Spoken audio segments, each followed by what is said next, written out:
Yo, yo, yo! How you guys doing? Alright, I think everything is working. At least I think so. Right on. Oh, no! Sorry, that was loud. That was my mouse adjusting the volume on its own. That was weird. Okay. Right on. Schwink. Here we are. Hello. Hi, chat. Let me just bring you up. So many windows. Where's the chat? Alright, I see you guys. Awesome! Oh boy, we have some people coming over. Thank you for coming over. We do have the Nintendo NES second part. So far so good, not too shabby. Let's see, who do we have? Brick Star Wars Boy, he was the first, always waiting, always lurking. Thank you, man. Roland Fisher, welcome. Sweet, been looking forward to this. Me as well, welcome to the club. Yeah, I've been, we built the Imperial Shuttle in the meantime, but this thing was sitting on my desk and just, I couldn't leave it. Today was a perfect day to actually build some Lego, because I did my work, I did my stuff, I had a spare evening, got a stream right now, right? So there's that. Yeah, hello, hi, Demure, welcome. Bob Builds, Vizonex, welcome.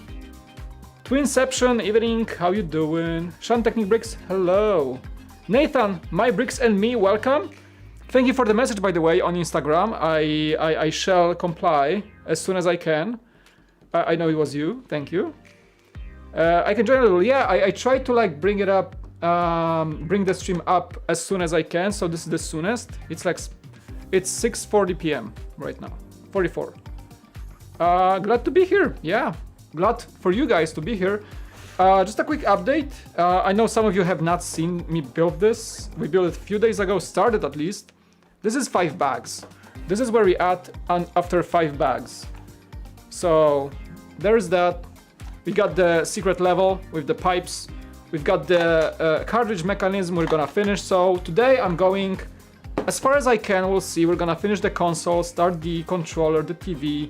This set is over 2,000 pieces, so this is no small thing, obviously. But I feel good. I feel good today. I think we're gonna build for some time. Right on. You betcha. Thank you. Yeah, hopefully more people will join as we go forward. It's 14 viewers watching right now. Thank you, every single one of you. Even if you're lurking, not in the chat, I do appreciate it. Every single like, every single person counts.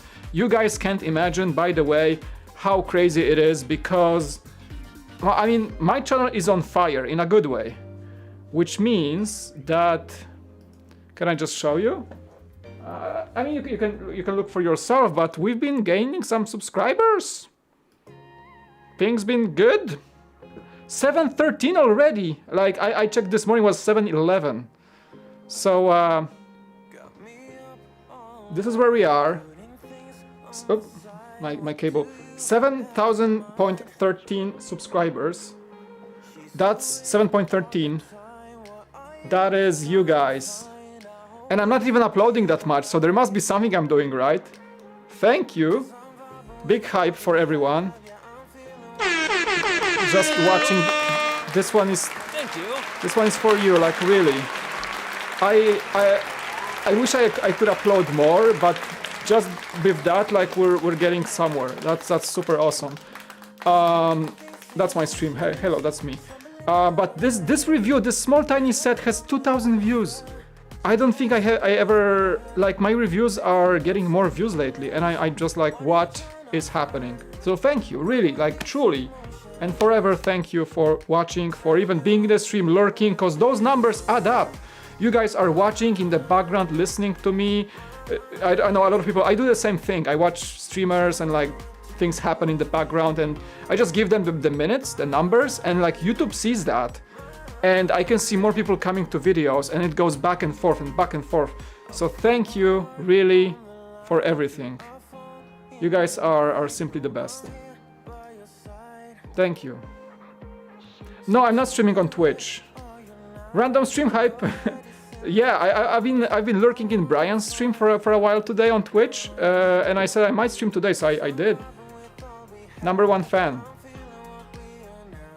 Thank you. Yeah, so even though you guys think like, oh, I'm just gonna stop by for 5 minutes, it does help. I can tell you, I've seen the numbers on my channel, and it's the best it's been since like over the last year. Like the growth this month is higher than like the entire.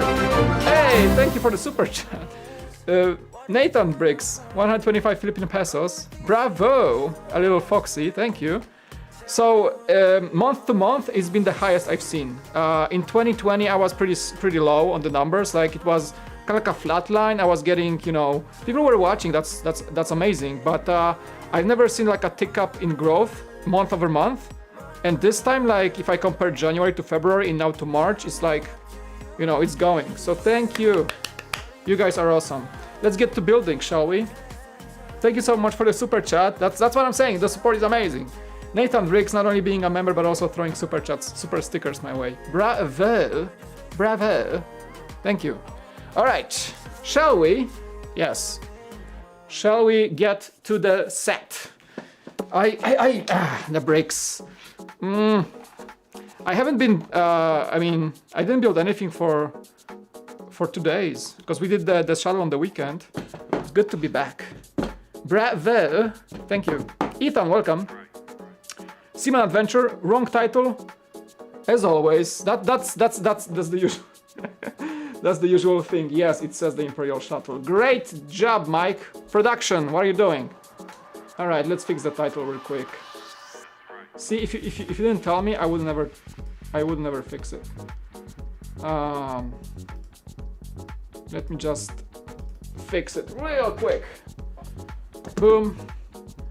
Oh yeah, we just need to change this little. It doesn't say. Yeah, let's change it back to Lego. Lego Nintendo Entertainment. That's a long word, isn't it? System. How many pieces does it have? I have the box behind the camera. Guys, how many pieces? I don't see it from here. How many pieces does it have? It doesn't say on the 2000. Quick, somebody. 2000. Oh my! I don't want to go to Brickset. I don't want to go to check out the box. All right, we're gonna Brickset it. I'm too lazy to go check the box. It's somewhere behind the camera, in the darkness. Nintendo. Entertainment system. 2,646 pieces. Okay, we got it. 2,646 pieces. There we go. Let me know if that changes. Yes, I think it's updated now. All right, awesome. I can go back to the chat now. Can I? Where is the chat? I have so many windows. All right, there is the chat. Thank you. 2,646. Perfect. Now it should say it's sliding right up there, like right here. Hey, Bricks O'Brien, thank you, man. How's your stream? I was lurking, you know that. I was lurking in the stream, checking out you get wasted in Mario Kart. I should play some Mario Kart at some point. The music is too loud, isn't it? Might be. That's right. I may just lower it just a bit. I think that's a good level. Is that good? I think it's good. Okay, let's get building. Brian, oh! All right. Aaron, welcome. Red Brick Redemption is here as well. Oh, the description said Porsche? Wait, what are you talking about? My stream has the wrong prescription? Oh, the description said Porsche? Oh, I'm just doubling myself right now. Today we're building the Lego. Oh, no, the description seems alright. Yeah, it's sometimes YouTube glitch. Oh, it does say Porsche. It actually does. Oh well. I'm not sure. Oh, can I? You know what? Fine. As you mentioned it, I'm just gonna fix it right now. Why? I'm just gonna remove the whole line. Okay. Okay. I'm not sure what it got. Probably I was copying, pasting tons of things. That's probably why. Yeah, thank you. Okay, fixed it. the description of the stream. There you go. All right, guys, this is a Lego stream. Let's build some stuff. All right. I think we're good. I'm not wearing glasses today because I've been wearing glasses all day looking at the computer and my nose kind of hurts. It's not like my glasses are comfy, but when you wear them all day, it's just... I might as well have a few hours without the glasses. Okay, chill. Chill. Yeah, it's good now. Should be good. So this is bag number 6. We do have that little mechanism which works pretty nicely. So it's basically by inertia. This little brick moves back and forth. I mean, we have Brian in the chat. You guys can ask him. He probably sleeps with this set at this point under the pillow. Knowing him. By the way, how is the? I think we should have some pretty smooth motion because I switched my cameras to 60p, and the stream is full 60p as well. So it should be less janky. I hope it's like super smooth motion, almost like a soap opera. I hope it is. Just checking new settings, you know, trying new things. I used to stream in that setting, but now it feels like it's like very smooth. Because sometimes I stream in 60p, but cameras are set to 30p, which means every second frame is like extrapolated, and it can look janky. So I'm trying to see how it looks like when I go full 60p on cameras, and then 60p natively on my streaming device, and I want to see how it looks like. Kind of like trying to see. Yeah. Do I think you're jungle spamming with that tray? Actually, yes, Johnny. Absolutely true. I'm blatantly copying Jank. Because the only reason I got these trays because I saw Jank stream and I got inspired by him. And he told me to get some trays because it's life-changing. I listened to the guy, and yes, it is life-changing. Yes, I'm using trays now. Yes, I'm Jank now. So get used to it. Those are great, actually. I picked them up in some like home decor store, and they're great. Like Jank has the bamboo ones, which are a bit different, but also super nice. But these are Filipino wood. So also very smooth, good craftsmanship. Yes, absolutely Jank. Jank is the great. He's the goatest of the goats. Very smooth. Thank you guys. Good to hear that. Let me know. Chicken Bricks, welcome. Hey, Sayo Connor, I'm here. I betcha you're always here. This guy. No matter the time of night. For those of you who do not know, Sayo Connor lives in Ireland. You can check the time yourself right now. What time is it in Ireland? Jank copied Mike's idea for sound effects? Really? I don't think it's copying at all. Like, people using sound effects has been the longest that streaming is a thing. I guess. I feel bad because I missed a few of Jank's streams lately. I wasn't aware he was streaming. I was working heavily those days, so I wasn't really on any social media. And I know he was streaming. I always wanna stop by his streams every time. So he's using sound effects now. Jank is the ultimate meme maker in LEGO community. He is the ultimate meme maker. He is the meme lord of the LEGO YouTube community. Let's be honest here. The goat of the goats. Mike is so generous. Why so? You guys are generous by watching me. That's generosity. You guys are giving my time. And money, sometimes. No, seriously, like, the most valuable thing you can give to somebody is your time. So if you guys are hanging out with me, just chilling and watching the stream, that's generous. I'm just chilling here and having fun with you, so you're the ones who are generous. Pretty much. But yeah, Jank inspired me for the trays. I gotta say, if you haven't built with trays, you haven't lived a second of your life. This is so good to build with trays, especially like when the bricks just don't escape you all the time. It is great. Can recommend. Best, like, I know these cost me like $9 or $10 all three. Best purchase ever. One day when I'm gonna get my Tesla, I'm gonna put those trays on the dashboard just to to remind myself that the Tesla wasn't the best purchase of my life. We need a 1x1. Where's the 1x1? Should be here. Oh, yeah, there it is. Gotcha. I build my stuff on the carpet.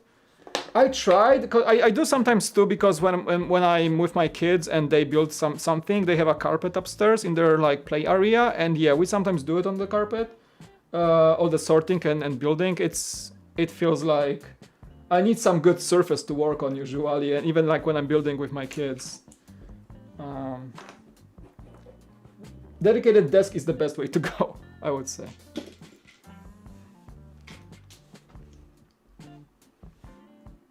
Impromptu 2 streams, maybe that's why I missed them, because I usually follow him everywhere. And yeah, I like the last 2 days I wasn't really on many social media.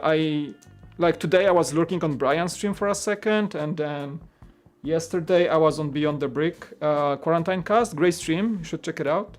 We had a lot of fun. Just Too Good was there as well. Good talk. But other than that, I wasn't really like doing anything YouTube. You two are the only LEGO YouTubers I know that do the effects, complimentary copy. No, like I don't think we copied each other at any point in time. I mean, don't wanna get like flexing, but Jang did talk to me about some streaming, and maybe or maybe not, I helped him with some advice. But it was mostly about like, cause he wasn't streaming really before, and I was like, we chatted a bit, just like a little. And I know he likes my streams, I like his streams, so I'm actually very glad he got into streaming, even though he was kind of reluctant to do so in the past, I remember. But he knows how to adapt, you know? Streaming becomes a very good thing, a very good type of content for LEGO YouTubers. I mean, I don't wanna brag, but back in the Brick Vault days, when we started streaming, and I was the spearhead of the streaming content on Brick Vault, we were one of the first channels to actually stream LEGO sets. If you guys remember, you might. I'm not bragging at all. No, that's actually true. We were one of the first bigger channels to start streaming, like LEGO builds. True, check it out. Like, look up like the oldest Brick Vault stream and see how far ago it was. And I'm talking like that's when we had like 2 camera setup, and like I actually worked on that studio, on that streaming space for a good like week or 2 to just get it right. We had like 2 or 3 cameras, the audio, like I learned everything like just from scratch how to do it. I was like, Mike, we gotta stream like and make it happen. I was like, cool, okay, what is OBS? How to stream, Google. That was basically it. I was one of the first, I think we were one of the first streamers that did it regularly on YouTube. So, and it was just a few years ago, so, you know. Not gonna brag, but you know. You know. Hope you didn't have to kill Brian for that set. Like this one, no, I bought it with my own money. But basically Brian's review on Beyond the Brick of the NES made me want it ever since, and finally I picked it up. I know it's one of Brian's favorite sets to date. I know.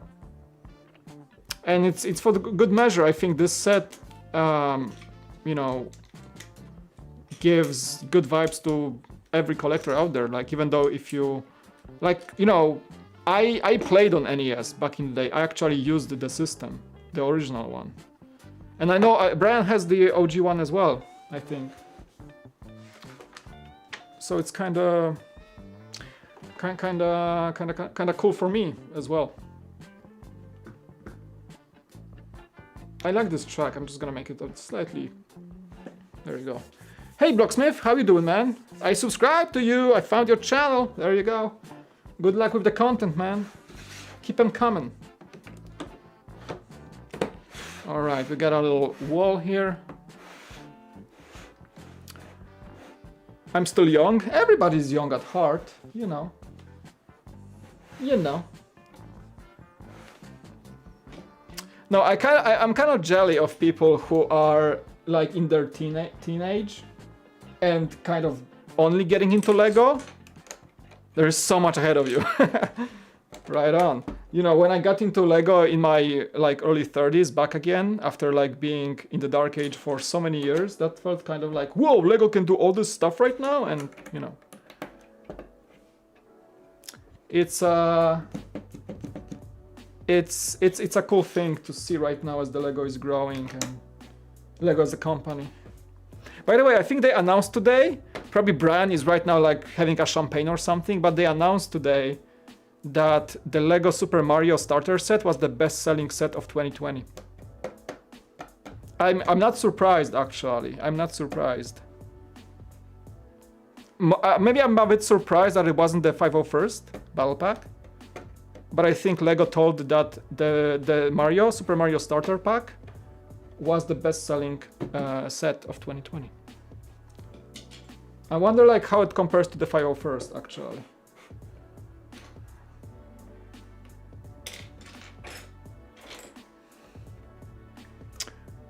Able to get the Slave 120th anniversary? Nice. That's the one I kind of want to get at some point, but I think I'm probably gonna miss out on that. Knowing my delay between what I want and what I can get, you know. Good timing for Mario Day. The Mario, yeah, the 10th anniversary. No, like, what does the 10 mean in the Mario Day? Like, does it mean 10 years of what? They are a breakthrough of technology for sure. You know, the guy is awesome. We should have Mario on the table actually, because he's gonna be part of this set in a way, because he does work together with. You're creepy, are you? Yeah, you are. He does work together with the TV. A bunch of Mario sets are on sale because it's Mario Day. Nice. There are only so many dollars to spend on sets. I know. I have a few things I want to purchase in my life, and Lego is just one of them, right? So I gotta. There's only so much money I can spend on Lego without eating ramen all month. Have you outed any of the Easter eggs in this set? I mean, the Easter egg for sure is the, you know, the secret Mario world, the pipe world. That's the Easter egg. Is there anything else? This represents the secret area when you can like get into and jump. Hey! Oh my goodness! Are you kidding me right now? I have yet to get this one. Can't wait to have some time off to build. Stay safe everyone, and as always just keep building. Trent the Goat is in the chat. Holy smokes, guacamole. Oh my freaking... Surprise! Like, this is the first time I've seen a super chat drop in the on the screen before in the chat. There is always a delay. But I think they fixed something, and now before I've seen Trent's super chat in the chat, it dropped on the screen. Did you guys see that? That's what I call a real surprise! Goat! I want to say goat of Trent Mackenzie. Thank you, man. Long time no see. How you doing? How is things? How is everything? How is life, man? Good to see you, man. Thank you so much for the support as always. $50? That's a lot of money. Thank you. Keep building. Do you have this one? I think you said you have this one. Oh, you have yet to get this one. I see you. It's pretty widely available right now. I was getting this from the Lego store and they had plenty on the shelf. So I think that the hype is kind of over. But probably it's gonna pick up as we have the Mario Day and the Nintendo celebrations and stuff like that. So thank you, dude, so much for everything. Wow, $50. That's a lot of super chat in a super chat. Thank you, man, as always. Wow. Hey, Johnny, please keep it family friendly, all right? It's a family friendly stream, so. I'm just gonna remove your message just because we're not kind of, you know. I'm not timing you out, but keep it family friendly. Thank you, man.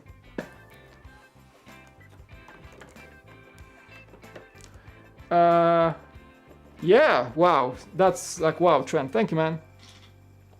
How you been?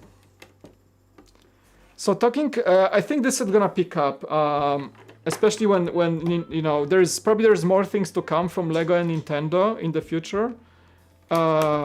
Everybody is kind of wanting the, you know, set with minifigures from Mario, and I think it's gonna happen sooner or later.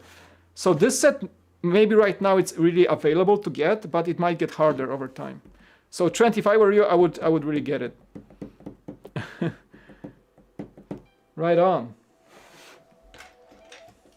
Thank you, man. Yeah, you need the starter pack to get Mario. That's the only way. I wish it was kind of, you know, better way to do it, like, because they offer these Mario costumes, right? And I wish you could buy this guy like outside of the set somehow. But the set is like probably the 30 bucks in the set from the 60 of the price. It's actually just for Mario, I would say. So I don't think it's overpriced necessarily. You get a pretty decent set together with this guy. But still it's 60 bucks, so not, you know, it's not a small price for a starter pack. That's it. That is. But good to tell that other sets from the Mario lineup are kind of affordable. They're not too expensive, which is good, even though they're licensed, obviously. 48 on Amazon. Yeah, they do come sometimes on, actually right now, because we have the Mario Day. So I bet it's a great way to it's a good discount actually right now to pick it up, if anybody wants to. Like, I think a lot of people have this love-hate relationship with Lego Mario because it's innovative and everything, but people, you know, tend to get bored quickly with those sets. You gotta like the functionality, and you gotta like the whole like jumping sound system. My kids love it actually up to this day. They take my Mario Fig. They do have some Mario stuff upstairs, and they just play with it all the time. So it's working. It is working, man. It is actually working. There we go.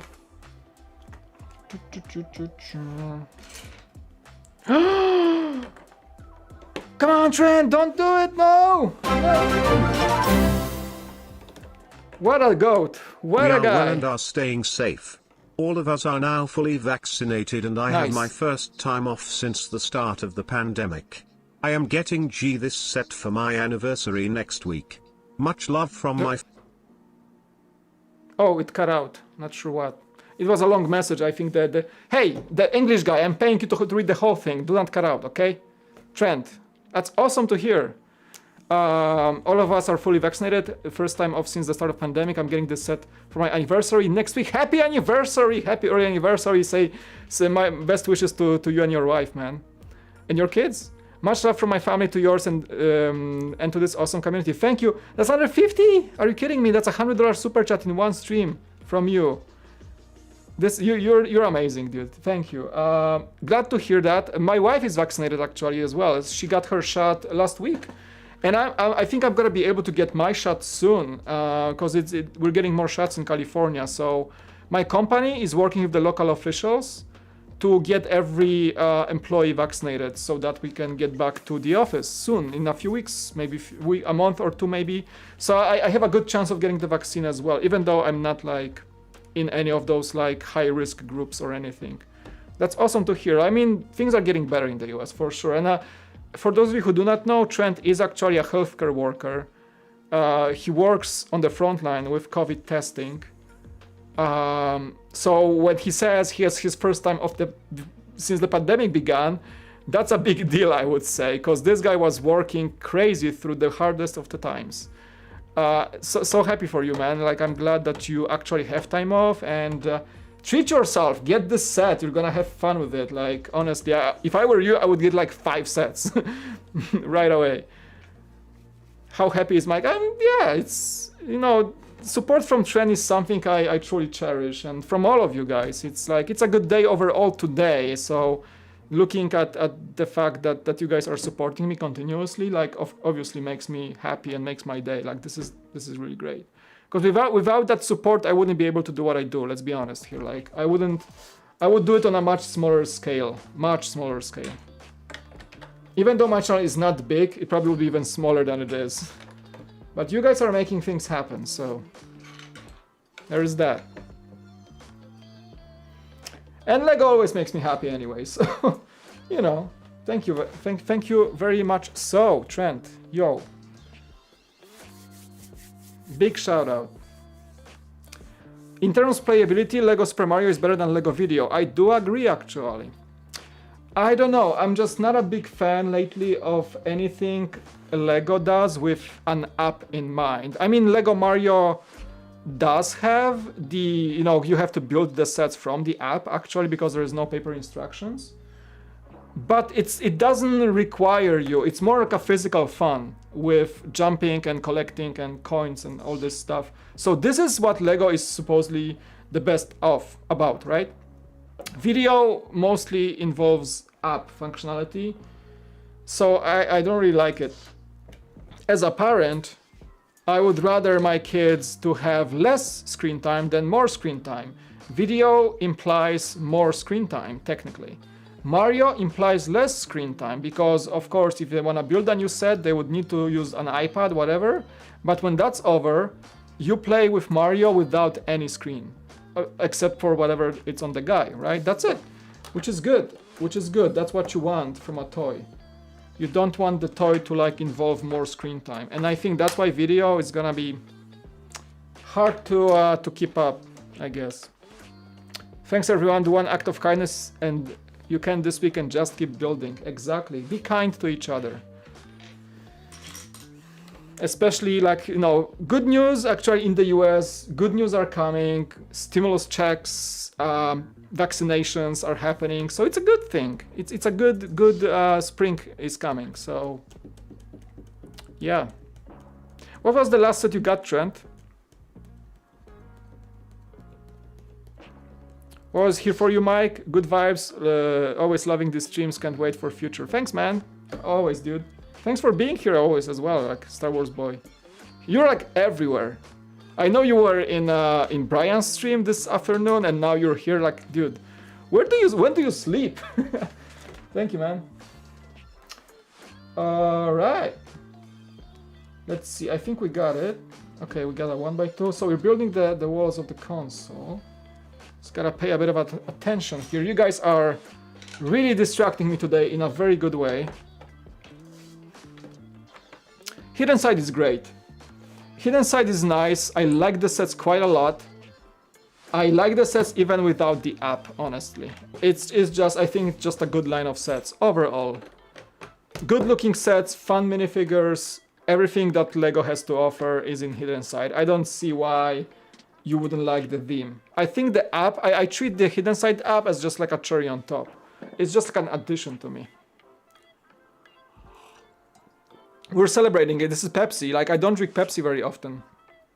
But today, like, I had some good lunch, some Chick-fil-A, good stuff, and Pepsi feels like good today. I really don't drink soda lately, but today calls for a Pepsi. Yeah, Brian has a channel, like Bricks of Brian. I'm not sure if you're new here or something, but Brian is my good friend.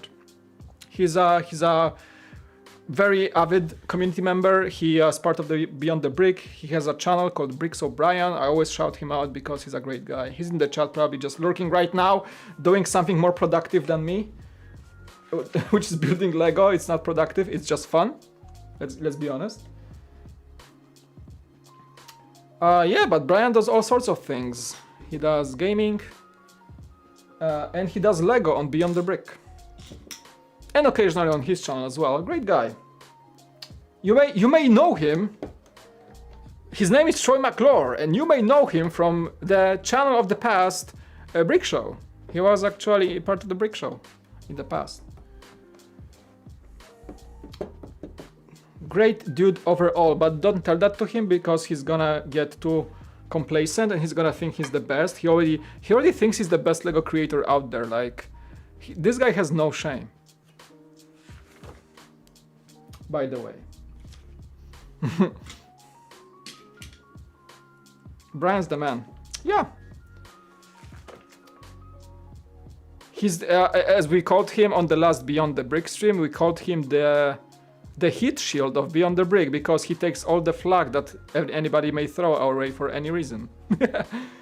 I think the most flag, it was in good, like, positive manner, but we were laughing that we got a lot of flag for the tier list because we were doing the we were like tier listing the themes of Lego over years. Like I think we did 100 themes, and Brian was the headmaster of this, the brain of the whole operation. He was running the tier list, he was hosting the stream, and he prepared everything, and he was responding to all those like Twitter comments like, why is Bionicle not here and there, why is the you know. So it was pretty funny, a lot of engagement about that topic, but it was all in good fun, you know. So we now call him the Heat Shield. Hidden side sets were amazing, even without the app. I'm disappointed that we won't see them anymore. Oh, I own almost every one of them. Nice! I only own a few, I don't own everything. I think I don't have anything from the first wave, actually. I mean, I'm pretty familiar with them because I did build them in the past, but I do not own them. Yeah, they were coming out when I was still working in the Lego store. So I remember the first launch. And I liked them ever since.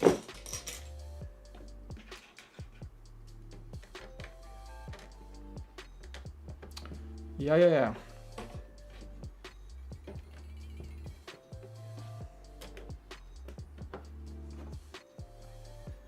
Alright, the console is growing nicely. If we could only harness the power of his talking, we could power the whole world. I don't know, yeah, like, he should be like the 7th Infinity Stone or something.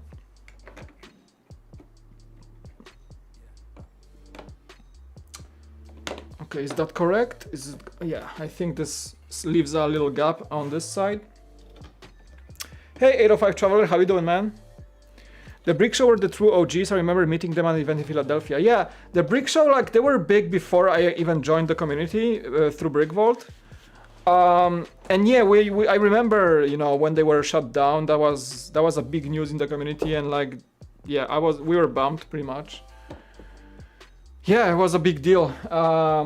I mean, they still, you know, they are, even though they don't really do YouTube right now, I think, but they run a mock store. Which one is it? The one that Lego Master works with them. Tyler Kleitz, Brickmaster. You know, he was on Flickr, he was in Lego Masters, he won Lego Masters Season 1, and he works with them. What's the name of their store? Better Bricks? Build Better Bricks. I think they run the Build Better Bricks store, if I'm correct. Not sure though. I think they do, yeah. Yeah. They were like, you know, I think they operated as long as they started, like even around or before Jang, I think. Same as the Brick Queen, like Brick Queen was big in the past. She's still making videos, but she's also like an OG YouTuber. I mean, what I can say, like I joined late into the community. Like there were other names out there. Like I learned about when I joined through Brick Vault. I had to learn who's the big name in the community, right? So I just know that from that. Yeah. Yeah, he's designing some of the mocks that you can buy from Build Better Bricks, I believe. I think he's like a co-founder of their store or sort. I'm not sure though. I'm not sure. Not sure. Hey, Bricks4K, how you doing, man? Yeah, Brickwin is in the game like for a really long time right now. I mean, I wasn't watching her for a while now, but I know she's still making videos. So that's like awesome, you know, consistency. And no, she's been changing her content for like quite a few times, I guess, and she was kind of trying new things. And like was shifting away from Lego back into Lego. It was kind of weird, but yeah, she's still making videos, as far as I know.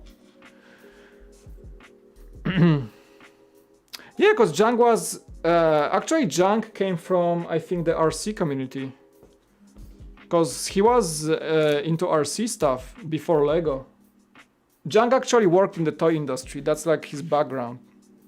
So he's very knowledgeable. That's what a lot of his knowledge comes from, because he actually worked in the toy industry, like in a professional level.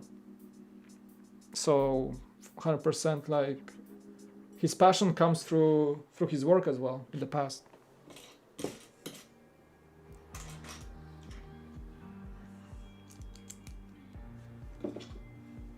Hey Brickman. Yeah, MNR did, I think, a video, yeah. Yeah, it was a bit of a controversial thing to do, for sure. It was like few years ago. All right.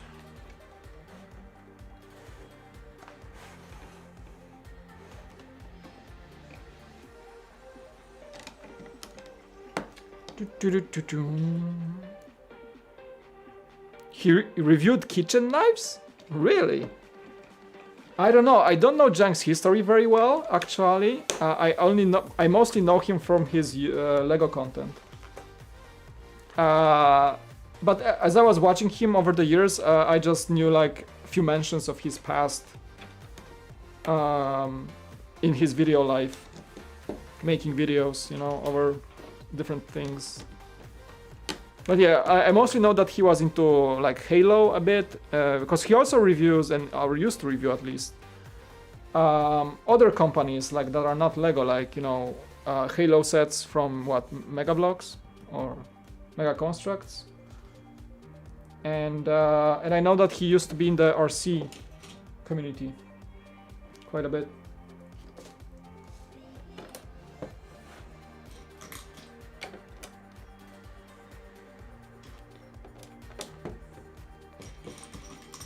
Yeah, so like it's an interesting talk we have right now about the longevity of you creating content, like, because people keep saying, oh, I wish I could be like Jang, I wish I could have million subscribers, I wish I could do this and that. If you look from this perspective, you just see how much time and effort and love for content creation took those people to get where they are today. It's like you never, it always sounds weird to me when somebody like, I wish I was like him. Comparison, right? I wish I had those things on my channel. I wish.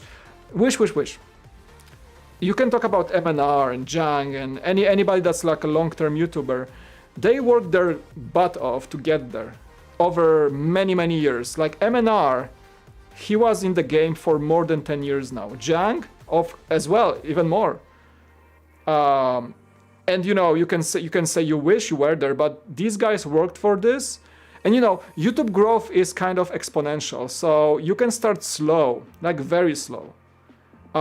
Brixie, the Canadian YouTuber, great example. He was doing content for like 4 or 5 years before he even monetized his channel. And once he did and went full on with it and had some following, he was like, just like that. So it takes time, but once you pass a certain threshold on YouTube, there's a good chance that if you keep going, you can like every month can double the previous one. It's like, that's actually like if you see some of the growth curves of some YouTubers, they would do like content like Mr. Beast. This guy, I talked to Mr. Beast about this. We had a chat on one of the conferences in the past. And he was doing like videos or trying to do things for like 7 years. And it was just like very mediocre. And then it was like 2017 when he exploded by just like finding new ideas, being consistent, and then within like 2 or 3 years, he like 1000%ed his presence on YouTube, having like 54 million subscribers right now. So guys, this is a long-term fun, and you know, you just gotta be consistent and keep at it. That is why I keep saying like I don't mind if the cool factor has like a stagnation period, or I work less over like a week or two, because I feel like if I find myself in a position where I can consistently like work on the channel for the next 5 years, I'm gonna be happy all the time, and I'm gonna see the growth, and I'm gonna just see, you know, the fruits of my labor, and I think it's gonna be better overall just than having any sort of overnight success. This is what I'm seeing, because I analyze all those like big names and where they are when they used to be, how much it cost them, how much time it cost them to get where they are. And you can just see like, yeah, it takes a long time, get ready for it, have fun while doing it, you know, and see the fruits of your labor like 5 years from now, you know. It's like with investing. You buy like some stock on a cheap side, you buy Tesla in 2012, you know, whatever it is, and you wait while, no, YouTube is different. You can just wait. You gotta like work on it like consistently, right? But you know what I'm saying. It's a long-term thing. It's a long-term thing. So it's a good talk. Hey Sai, have a good night, man.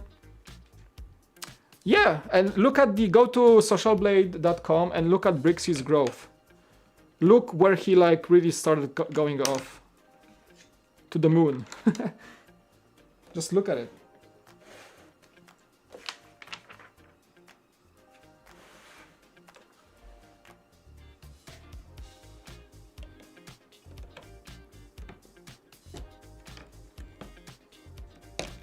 I think I may have... No, never mind. We're good.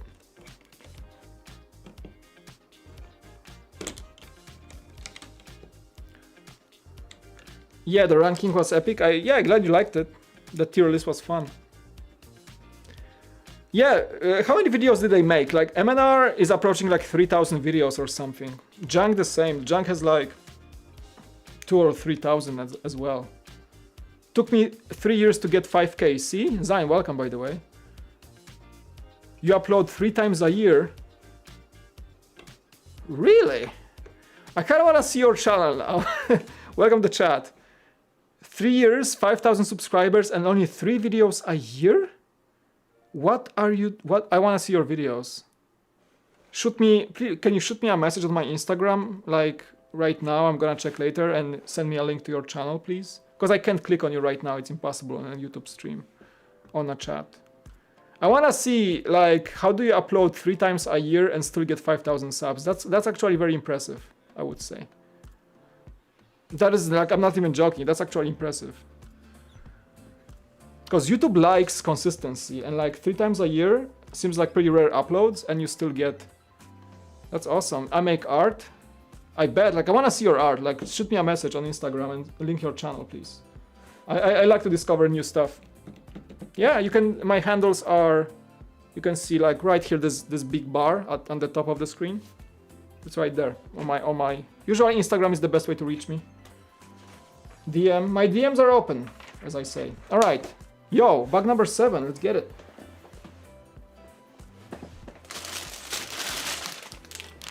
We got, I think it's 3 bags. Yeah, I kind of sorted them behind me, so it's easy to access. I need to upload more. Yeah, I mean, find the schedule that works for you. I always say, like, work with what you can, you know? Work with how often, whichever is best for you, like, work with that and start to build up on top of that, right? Like, for me, like, a week when I upload or stream, like, 2-3 times is a good week. Sometimes I skip the entire week, but now that I have Bricks and Coffee going on every Sunday, at least I can be sure that there's at least one stream for you guys at least once a week, which is good. It's like the minimum I'm not going below, which is good. Because I used to have, when I started the Cool Factor, I had no commitments like on how often I want to show up. But I see how important it is and how I want to be connected with you guys at all times. So it's good to, like, even on like worse or better weeks, like I keep at least that one stream a week, which is good, really. Buck 7, yeah. Is Josh a big deal in LEGO YouTubes? He looks sweet, but he could have been. Are you talking about Joshua Hanlon from Beyond the Brick? He's harmless. He's a very chill dude. They've been, like, Beyond the Brick is also OG, very much so. These guys have been doing stuff for years now. Come on, guys, like, Beyond the Brick is also OG. They are, come on. They've been doing stuff for ages. At this point, I would say Beyond the Brick is like original LEGO YouTuber.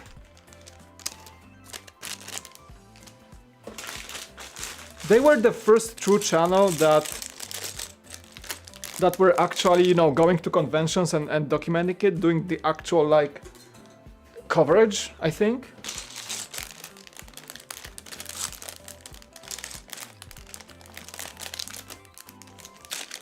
Went ahead and sent you the link. Awesome, thanks dude, I'm gonna check it out. I usually check my DMs, like, you know, when I not stream. Plan to pick up this set this summer. Yeah, hopefully. I think it's gonna be available for a while. Unless, I don't know, LEGO comes up with another wave of Mario stuff and then, you know, this set becomes hot again. They're from my home state, but only briefly met Joshua once. Right on. Yeah, I wish, you know, I wish we could just, you know, things are getting better. I think the pandemic is somewhat getting under control in the US, slowly but surely. I mean, vaccinations and stuff. So it's just a matter of time when we're gonna be able to come back to the trail of conventions and, you know, like I can't wait. I can't wait to like hang out with these guys again, go places, film everything, check out LEGO, like high five people of the LEGO community. Like, I wasn't long with them doing the convention coverage before the pandemic hit, because I joined Beyond the Brick, what, in 2018? Like 2019 actually, I think. And I only went to like 2 different places with them, which is BrickCon and Comic-Con. But man, was that fun. That was super fun. I just want to get back to it, like, honestly, in some way. And I know everybody's eager to just get back to traveling and going places, seeing people, you know. I can't wait. Would be cool if, like, if when they hit 1 million subs, we would get some sort of like a get together of the whole crew. I would love that. You know, once Comic-Con was postponed again, I mean, they always, last year they were at Comic-Con, I was helping them with the coverage as well. Comic-Con in San Diego is postponed again. I hope when it comes back, we're gonna see the whole crew in San Diego and we can actually, you know, hang out.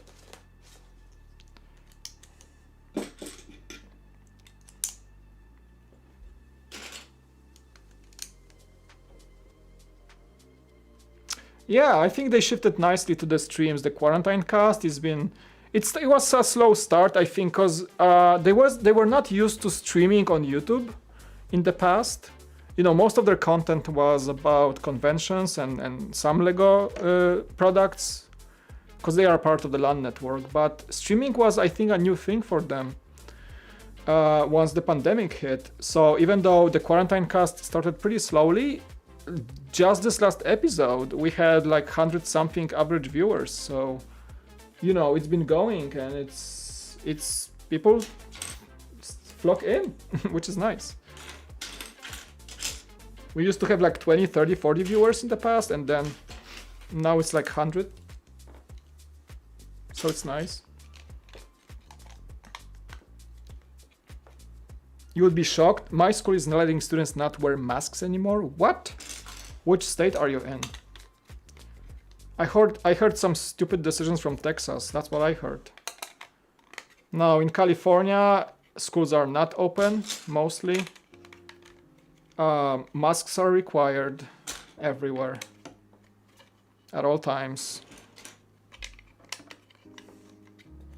But yeah, some states don't seem to take it seriously, which is, it doesn't help anybody, honestly.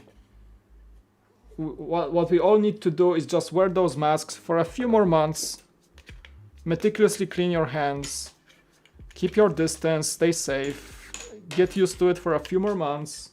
It's not that big of a deal to actually adjust your life for that. I know I hate it as well.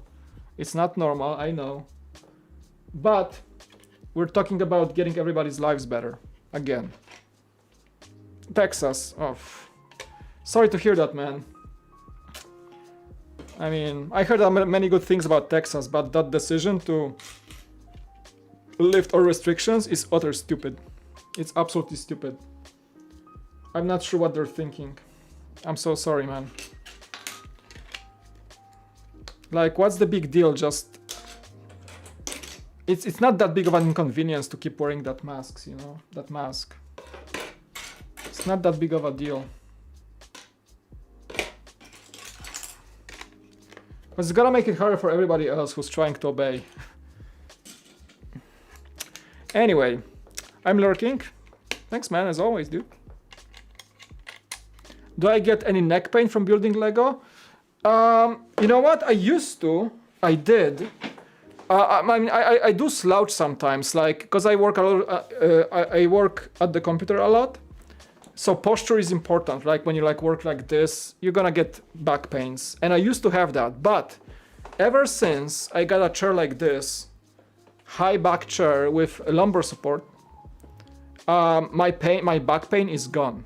And even though like I look down and, you know, build with you guys and look at the camera, still, like, if I slouch too much, my back is pressed against from the lumbar support, and it makes me like sit even a bit more straight. So my back pain is mostly gone, which is great. Like, get a good chair, even for building Lego. Get a ergonomic chair if you can. If you're sitting a lot, also like exercise and standing up helps, of course. But usually, having a good chair is the first step. Because I'm an editor, so I work a lot at the computer. So when I knew I would be working from home for a longer period of time, getting a good chair was priority. And I'm so happy I did. Oh, it's raining. Oh wow, it's raining outside, California. Yeah, they said there's gonna be some rain. Not sure if you guys can hear that, but it's raining. I have my window open. Oh, it's really pouring right now. Great evening to build Lego, actually. A little rain outside, it's cozy here and nice. I can smell the fresh air from the open window.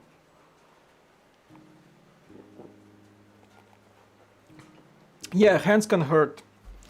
Especially when building Technic, obviously. But yeah, even after long sessions, lately I haven't had any problems. I can be tired, obviously, but it's not too bad. Not too bad. I must see as students a lot of computer research for me. I have really terrible neck pains, even though I'm only 19. It doesn't mean there's anything wrong with your body, you know. It just... Whoa, it's really pouring. You guys can hear that probably right now. It's really going down. Oh well, that much more cozy. Oh wow, it's like a lot of... That's unusual for California. Ooh, fresh air, nice.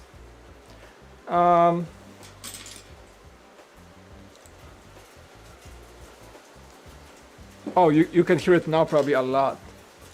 Because I have like, I slightly opened the window because the lights get a lot of heat.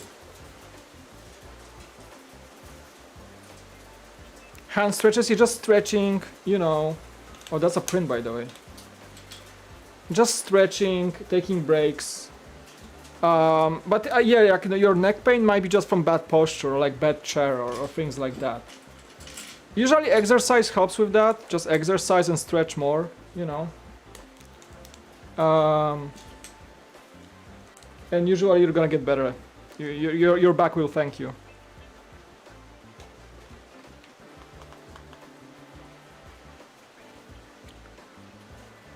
So don't worry if you're 18 or not. Like, that can happen to anybody.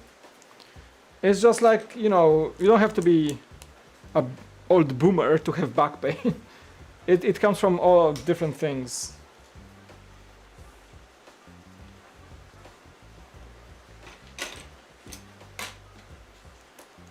I've been also stretching a bit more lately, like in the morning, trying to get some exercise done. It's important to do it when you work from home a lot, you know. Oh, it's really going down. Wow. Therapy stings, but it also helps. Like, you mean physical therapy? It definitely helps probably. I never had to use it or anything, but...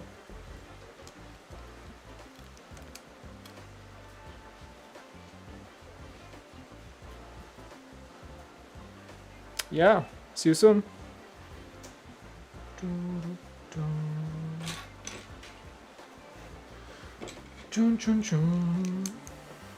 It's actually so nice to hear the rain. It doesn't, like in California, it doesn't rain very often. Like the only months it rains, it's actually right now like March, February. It's like a winter raining, so it rains here and snows in the mountains in SoCal. So hearing an evening rain while doing something cozy like building Lego is very unusual for me, and I love it because I come from Poland, and in Poland, like having a cozy like kind of rainy evening was the usual thing. But here I miss that kind of sometimes. I do miss that occasionally. So it's nice to have a little rain.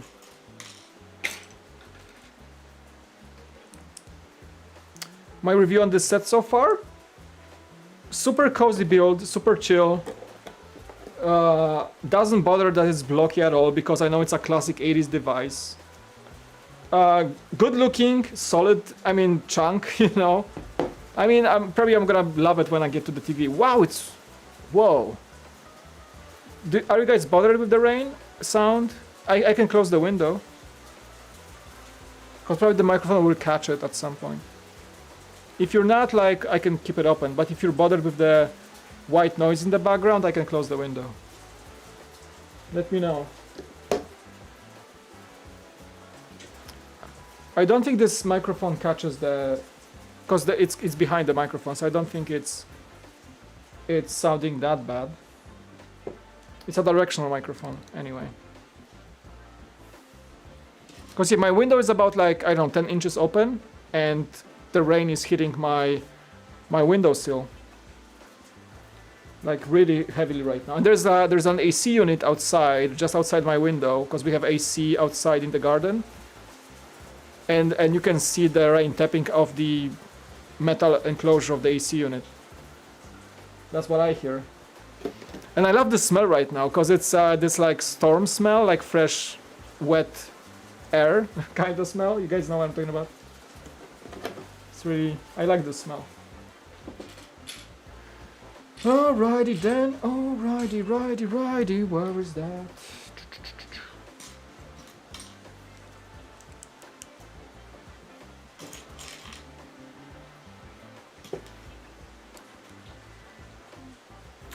I don't think the NES is that expensive to own, even as a vintage collectible, kind of. How much are they going for? I know that Brian has one and he picked one up like not that long ago. I think. I don't think they're very expensive. The OG NES. Misty, yeah, Misty or Smoggy. Hey, welcome, Isis, by the way. Hey, Brick Separator. Outsider, what's up? Yeah, I'm trying to see who's joining. I can see new names in the chat. Welcome, guys. If I miss anyone, I do apologize, but I try to keep up with every one of you. Don't be shy and come say hi. Hit the like button, can you? For the YouTube algorithm. A simple action of hitting that like button nets you a good feeling in your heart that you helped a fellow creator like me. Honestly, like YouTube likes the most. Likes are more important than subscribers or anything else. Maybe except for watch time. But YouTube likes is where it's at. You gotta get the likes. It's why they're asking everybody, like, hit the like, man. Everybody asks you. Because likes actually matter. It's like one of the most important metrics for YouTube to like promote your content, actually. I know, it's weird, but it is just like that. Not subscribers. I mean, subscribers do matter as well, but not as much as likes from a video or a stream. So hit that like button, if you will. Thank you. Alrighty.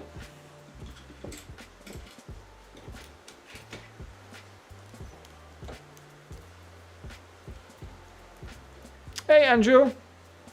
Sorry I'm late. Never be sorry to be late. Hey, there's no such thing as being late to the stream. Don't you worry. Again, I keep saying that streams are... You can join at any time, and I'm always gonna be welcoming you no matter what. So we good. Nice. So we have the print system. There's the Nintendo tile as well. Prints, no stickers at all in this one.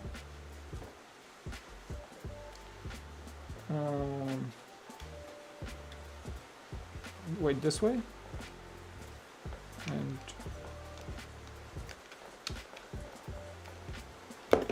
wait, what is happening? Also, I just slide it in like that. Wow, actually the build technique is kind of insane, just for a simple thing like this. Wow. That's actually very cool. Oh wow. Okay, so we're doing this. Wow, that looks actually very cool the way they build it. And there's one more tile, entertainment. Yes. So we have 3 printed tiles. Very cool.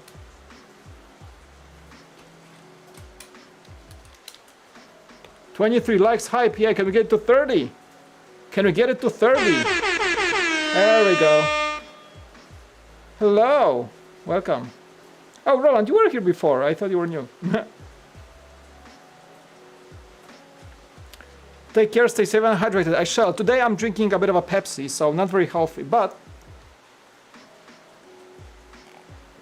the rain sounds kind of nice in the background. So I don't really know how you guys hear that, because for me the rain is pretty loud. But I know this microphone, like, if I move my head here, you will see a lot of echo, but this is directional, so the rain comes from behind, and I wonder how it sounds. I'm gonna listen to the stream after. Kind of like a Zen garden. Interesting. I mean, I want my streams to be chill and relaxing, so that's a good thing, I guess. Right on. So this works exactly as I remember it. And there is the mechanism, so you're gonna slide in and it's gonna lock in exactly as I remember it.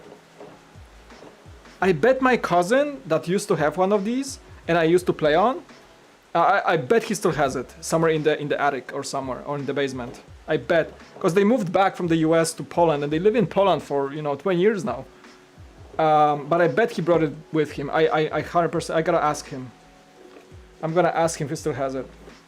And I'm gonna buy it from him or something, just to have the real one and the Lego one. White noise. Right on. I mean, it's good. It's good for me to keep the window open because I get fresh air and I love the smell. So I hope you guys are okay? 30 likes already. Wow, it actually worked. Thank you. It actually worked. I told you to like and you liked. Thank you. Like an hour of ASMR. Just me sipping. Oh, that's disgusting. Actually, It's really looking. I know. I think it's just a tiny bit smaller than the real thing.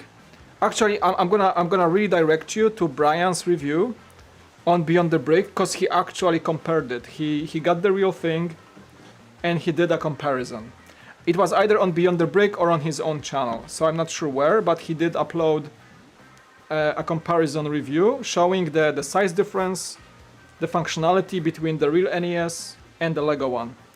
There are some differences in sizing especially, and there are no electronics in the Lego one obviously, but most of the functionality and the looks are there, like one-to-one.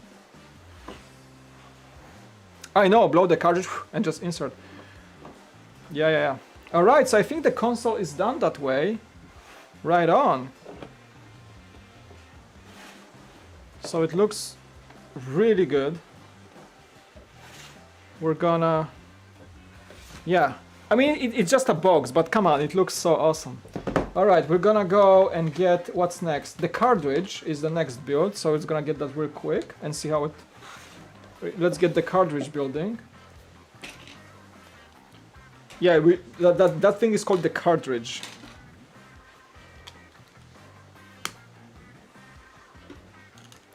I do love the way this thing looks. Brings back the memories, man. Because the story is when I was like, I don't know, 8 or 10 years old, it was like, I was like 7 or 8, I think. Yeah, 8 when the first. So when in 1992, 1993, my cousin who owned this, he and his family, my father's sister, they lived in New York because she worked for Polish Airlines in the New York office. She was there like full time as one of the managers, so she was abroad working for a Polish company. It was just like right past the communism era, so it was pretty big deal for her. So she used to work in New York, and obviously we were able to visit them and you know, see New York City and stay for vacation for weeks at a time because they had an apartment in New York and we would stay with them. And I was 8. It was 92, 93, yeah. And I remember like my cousin, he had one of these, and we had this like old like TV, and he had the duck hunting game, he had the Super Mario, he had a few other games. Half of the cartridges of the games he had were not working because they were dusty, you had to blow them in, and you know, it was like, and we were gaming like crazy, like it was fun. I remember I was pretty good at duck hunting game. The duck hunting game, you had the IR pistol and you were actually shooting the TV, and there was this dog that was stealing your ducks, and that was a fun game. I was like, even though I was like a young kid, I remember this quite a bit. I bet you guys, again, I bet you he still has the Nintendo in his place. I gotta ask him.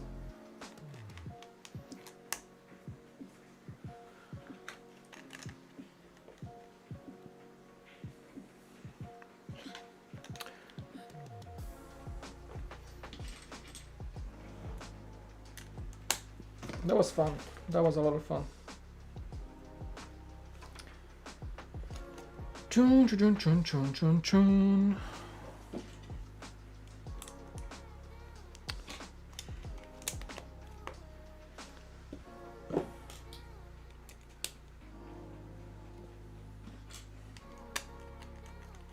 Just stacking a bunch of bricks, so it's not very complex, obviously. But it's awesome. I like simple sets from time to time. Not everything has to be super complicated.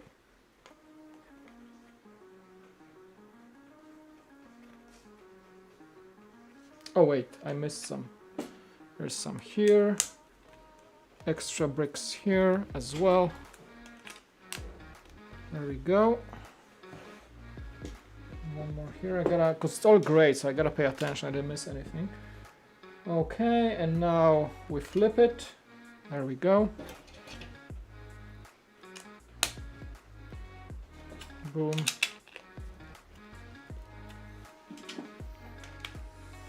I love that Lego made these 2x6 tiles. I love these ever since they made them. Such a nice piece.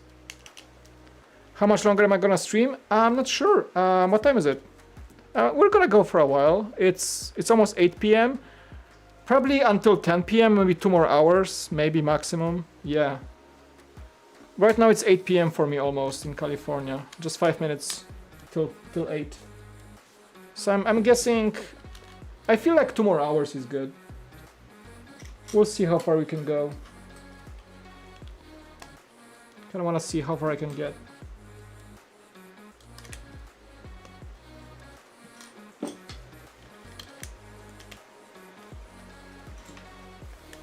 I love the sound of rain actually. I love it. So unusual lately. California is very dry usually most of the year.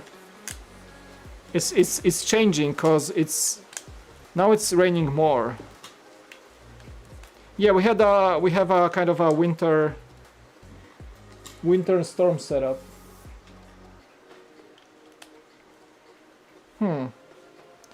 I do have an extra. Oh, okay, so this one has to go. Just one low. There you go. Okay, and now the stickers. Wait, where are the stickers, by the way? I think I placed them.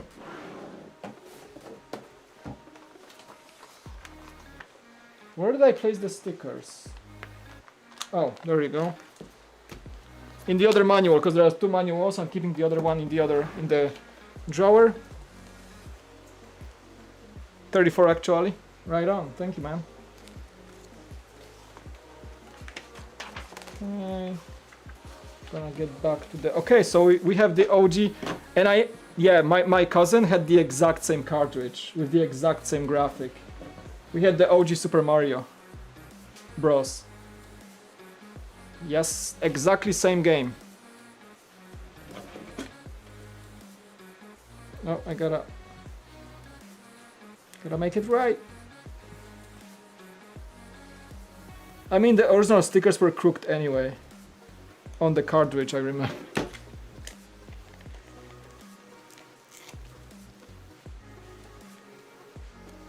Yeah. Man, the nostalgia is awesome with this one.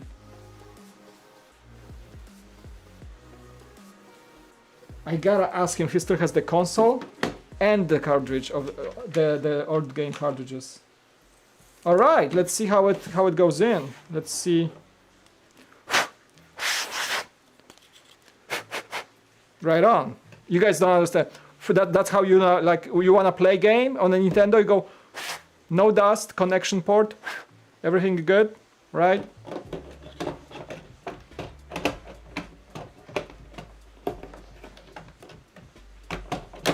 There we go. It feels so... Man, it feels so... It's exactly the same as I remember it. Exactly the same.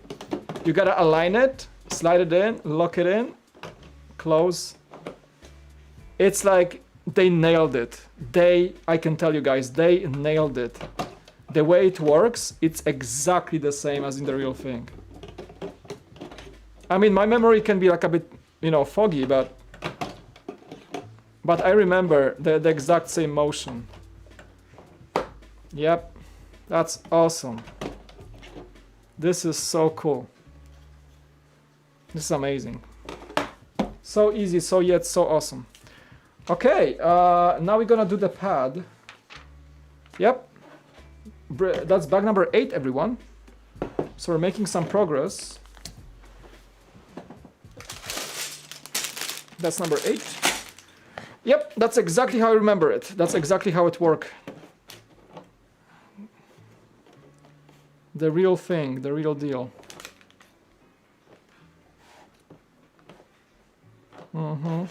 Yep. Slide it in. Just like that, lock it in. There it is. Yeah, you guys look up some YouTube videos like of the original Nintendo NES. You'll see that it works exactly the same. That's so cool. All right, we're gonna put it on the side, or maybe here for now, and we're gonna get to the... That's a nice box, I like it. The pad, the controller. Before PlayStation ones. Oh, you have the NES? Couldn't get it to work? Oh, you mean the set? So check. I know you mentioned that. Check your brick that catches the lock mechanism. Maybe there is some friction because that brick right there, there's like a little slider function. I can tell you, like, if there is something misaligned and it's gonna catch onto any friction, it's not gonna work, because the way it works is just inertia and the movement of the brick on the Technic axle. So you gotta make sure it moves freely, because the way it locks in, it just drops with gravity. That's all it is. So if there is any sort of friction, you won't get the mechanism working. I can see that's why it cannot work. So check. It's very simple mechanism. So I bet you just need to see if the bricks are aligned. And if there's, you just cannot have any friction in there. Yep. Okay, let's get to the controller. Honestly, I cannot wait to get that TV building. That's gonna be fun. That should be fun. All right, this is the cable, so we're gonna use that as our cable. Yeah, check your build, like connections. If all the bricks are pushed in, it's got a like that little 1x3 Technic beam that's inside, has to move like super like freely, no friction at all. That's the way it works. Cool. All right, we're doing the controller now. The whole bag is the controller. Should be fairly simple.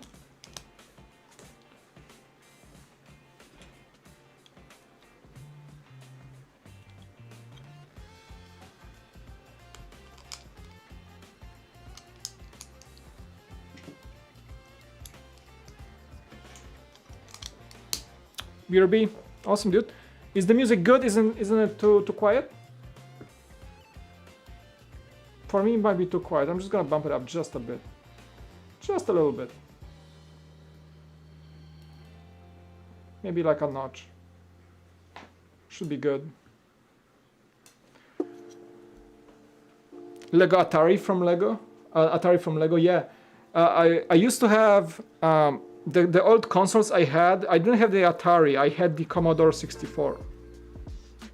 That was cool. And I had the in Poland the equivalent of the PlayStation, Nintendo, was Pegasus.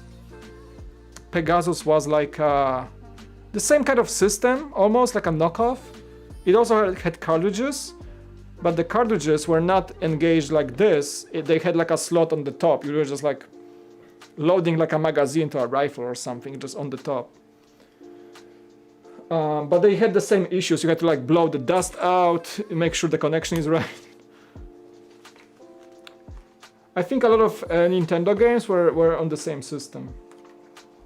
I think it was like a knockoff.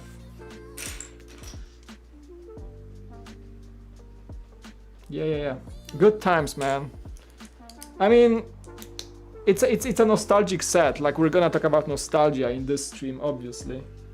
It's a given. This set brings a lot of memories, you guys. You can't even imagine. I see that New York apartment. I see like my bro, like, and us playing Mario, or like there was this cool game when you had like 2 soldiers and you were like going through our base, like killing everybody. That was a fun game. It was like the Contra. Was the Contra on Nintendo as well? Maybe. I don't think so. No, maybe that was on Pegasus. But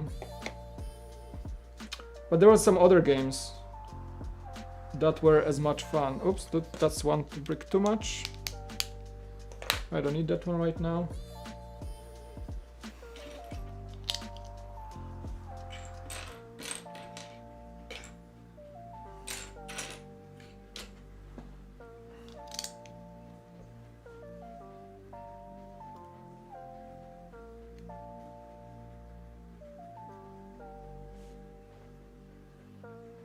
Do you remember how to run a cassette on the Commodore? I kind of remember. Commodore, like, the most fun I had on Commodore, I tried to program with BASIC, to code with BASIC. I would like write simple music on Commodore. My parents bought me like this little like textbook on how to write in BASIC. And I would like write simple games or music with 8-bit music on Commodore, and then record it on the cassettes. Commodore had a cassette player and cassette recorder, and the Commodore big keyboard computer, which you had to connect to a TV. That was like memories, man. I was really into it when I was a kid. That was a lot of fun.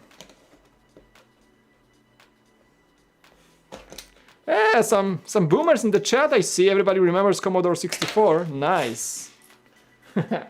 True AFOLs, you guys are. True AFOLs. Boomers unite. The kids in the chat are like, what is Commodore you talk about?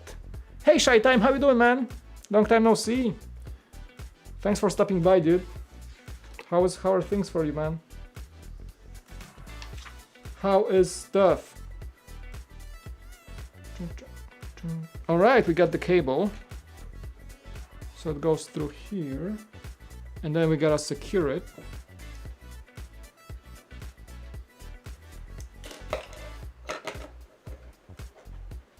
I'm back. All right, we gotta lock it with this. Yes, okay, so that stays here. Awesome. Just like that. Boom, boom, boom.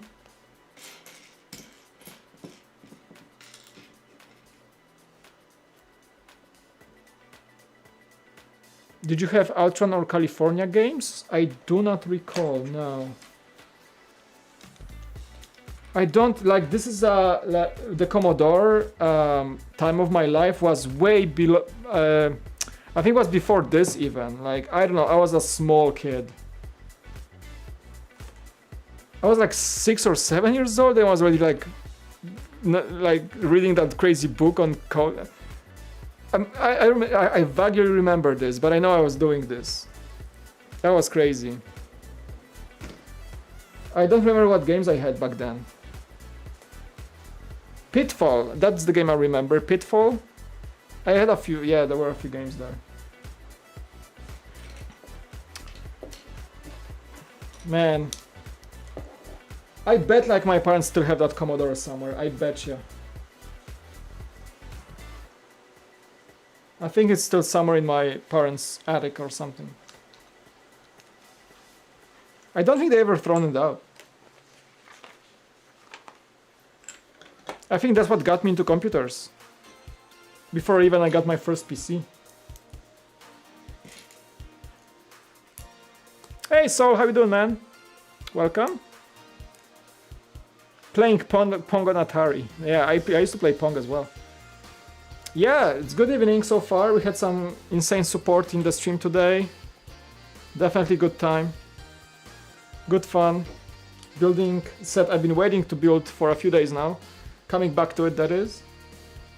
Super fun.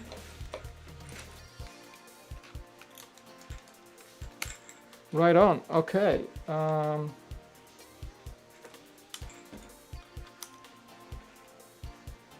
Jack Black kind of rings the bell. Amstrad, what is...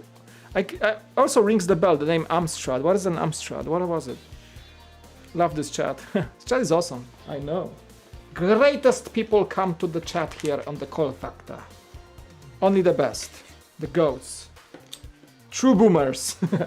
Talking about Nintendo and Atari and... I mean, come on, we're building the NES, so what do you expect? The best boomers. Obviously. Even the music is like 80s right now. Yeah, I know, right? We're like, the vibe is on. The 80s vibe is on. 90s, 80s, you name it.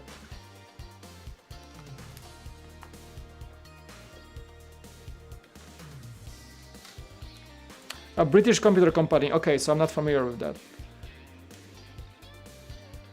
Yeah, in Poland was Atari, Commodore, and Pegasus for the consoles. We also had this like black Russian console, I don't remember the name of, but that thing was having like 150 games in one. It wasn't cartridges, it was just, everything was inside the console on like a tiny hard drive. And you just switch the games with like a switcher, like in a sequence, so if you missed the game you liked, you had to go all the way around to find it again. That was like a Russian console, like a knockoff or something. Yep, growing up in Eastern Europe was interesting, for sure. We almost had like our own technology, you know? From the Soviet Union. That was kind of a thing.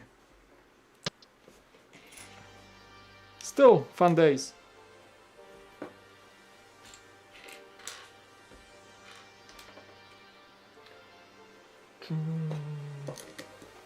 Yeah, the music is slapping today. It's like 80s, and this one has a cool beat for sure. We're doing like true nostalgia music.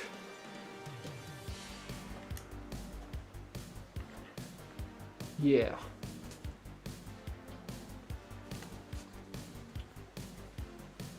All right. And it's, wow, the rain is like, can you guys hear that? That's crazy right now. What?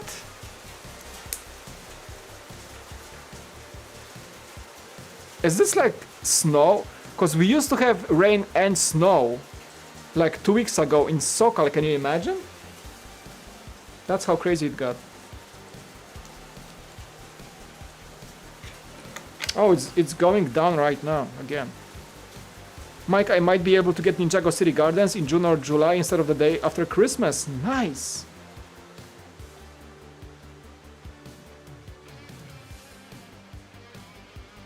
No apple to love?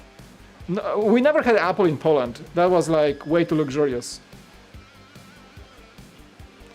Speaking of classic gaming, I saw the trailer of the new Teenage Mutant Ninja Turtles game. Really? There's a game coming? It was hailing here in LA. Oh, Ron, so you're kind of... I think it was hail right now. I hear like the little... like marbles. Oh, right, yeah. That's gotta be hail. Yeah, I'm in San Diego, so... I think your storm just came my way. Huh. Yeah, this is the OG... This is the OG Mario game, you know? The best, one of the best games ever. Super Mario Bros. I think the most legendary one is Super Mario 3, I think. Yeah. Hailing today on the Golden Gate Bridge this morning at 8:30. So seems like the storm is coming from this NorCal to SoCal. Because like right now it's what, like 9 p.m. in SoCal? And it's 8 p.m. And it's going. It's going right now. So seems like it took the storm a day to get here. Few hours. Checks out, kind of.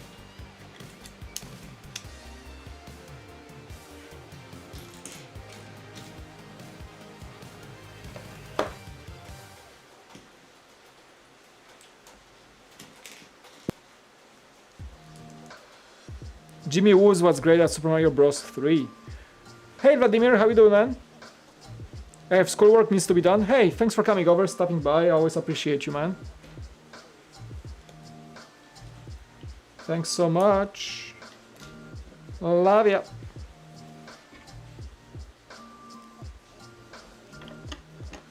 Okay, so that's the first button, I believe. There we go. Adding the buttons. It's funny how Lego probably might not have introduced those connections. That brick is relatively new. So it's so cool to see that the system bricks added allow Lego to build things like this on a more compact scale. Right? Kinda cool.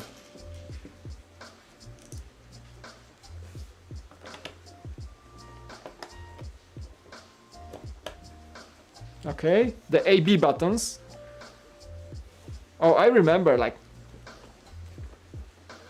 I remember this, man. That was like competitive gaming. The thing with those buttons, they would always get a bit like soft over time when you smash them, like, and you know. So when I played with my cousin, I know the B button was always softer and it sometimes wasn't catching the action. So I was always losing because that button would like not work the best. And it was like, you know, that was memories, man, memories. Yeah. This one would get loose a lot. Like too soft.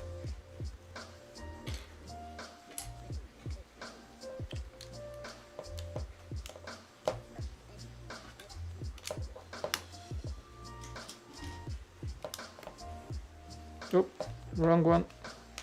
1x6. 1x8. Awesome. So those are a lot of the tiles have tiny prints. Just to make this thing that much more accurate, you have tons of prints. The select buttons, the start button, everything is so accurate. It is absolutely stunning. Really accurate, really. The D-pad, yeah, even the 1x1 has like a little edge. So everything is as accurate as possible. That's awesome.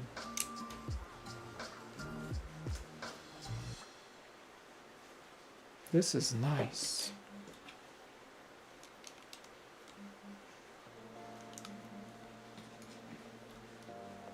Right on. We need one more print.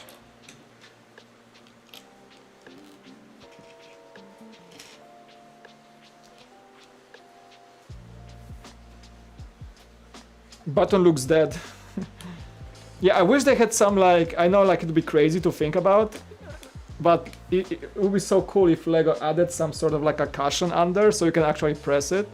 That would be insane. I would love it. Because those buttons were like very soft to press, I remember. If Lego was able to like recreate that, I would be really impressed. There you go, the D-pad. Yes, sir. And little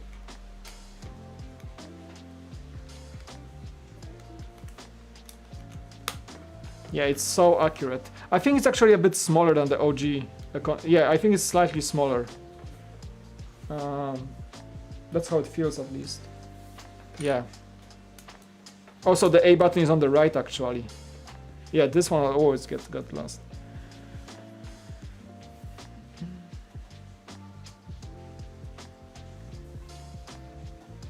Yeah, the cartridge blowing is like the usual thing you would do.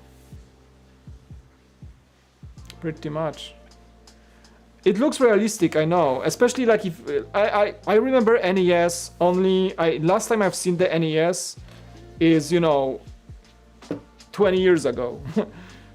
And many of you probably have it, so I bet you guys can tell how accurate it is. Again, Brian had a review and compared this to the actual NES, so you can see in his video how close it is. But yeah, it's really something. There we go. Very nice.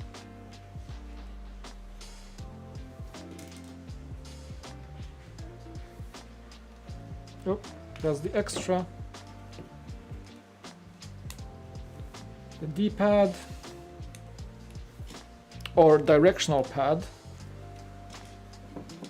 depending on how you want to call it.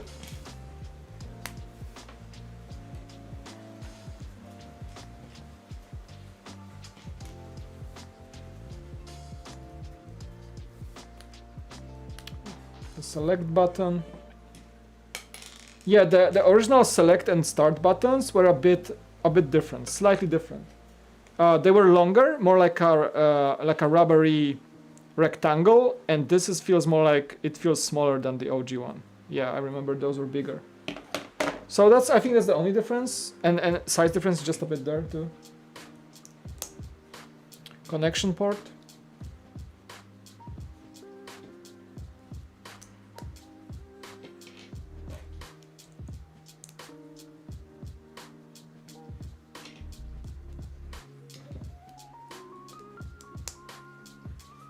Okay.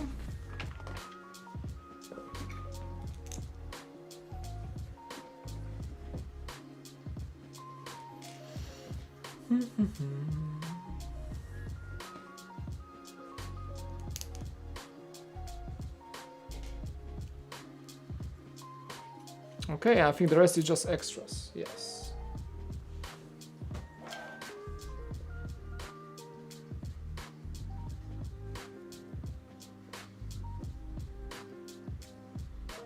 Yep, come on. We gotta squeeze it in. Okay, I think that's it. There we go. Oh yeah, like Mortal Kombat. Fatality. Hey Jeff, how you doing? Perfect timing. I just finished the controller. You probably know what it is. Of course you do. What was the Sub-Zero Fatality number 1? Down, down, down. I don't remember. Down, down, right, left. Was even Mortal Kombat even... What? Did Mortal Kombat ever come out on Nintendo? I don't think so. Just like, when I see that like sequence, I always think about fatalities in Mortal Kombat. Needs a light gun for the duck hunt. I know, I loved playing duck hunt. That was so much fun. The dog was super annoying though. He was like, you missed! Let me steal your ducks. I always wanted to shoot the dog. I love dogs, but this guy was so annoying. And he was always laughing at you. Right on. So it's cool how it like connects to the actual port. It actually snaps in. This is amazing. It actually snaps in and then you're like... Okay, so we finished manual number 1, which is the console. We finished it. Now, shall we continue to Smash Bros? I never played Smash Bros actually. Should we continue to the TV? The TV with Mario? Yes, please. Let's do it. Let's get to the TV. I think it's a bit more complex. So I'm gonna hide this manual. I'm gonna bring on the other manual. And we shall move the console a bit to the side. We have the cartridge, for those of you who don't know. There we go. So we do have it. TV hype. I'm feeling in my song. I'm feeling it in myself. Alright. Yes, let's go. Number 9. Number 9. Red Brick Redemption just posting like Mortal Kombat moves or something? Super Nintendo. Okay, okay. Cheat codes. Unlimited lives. The dog from Duck Hunt was awesome. I know, I mean, he was annoying, but he was awesome. I was joking, I didn't want to shoot him. Of course. I think you were getting like negative points when you shoot the dog. Is the... Oh man. I mean, what's highlighted in the manual is Mario, obviously, Donkey Kong, Excitebike, Zelda, Metroid. I mean, they should have shown the Duck Hunt as well. But the set doesn't include the light gun, so... obviously... It's not... But yeah, I played this game a lot too. The Excitebike, that was a fun game. That was fun. I don't think I played Metroid. Jamming Song, yeah, it's jamming. I think it's a new one. I think I added this song this week. I always try to find new songs that I like and I added to the stream list. Bag number 9, the TV. Star Fox? I might have played Star Fox. You guys remember the game Double Dragon? That was awesome. That was a cool game. Was Contra? Was Contra on Nintendo? I love Contra. Come on! Okay.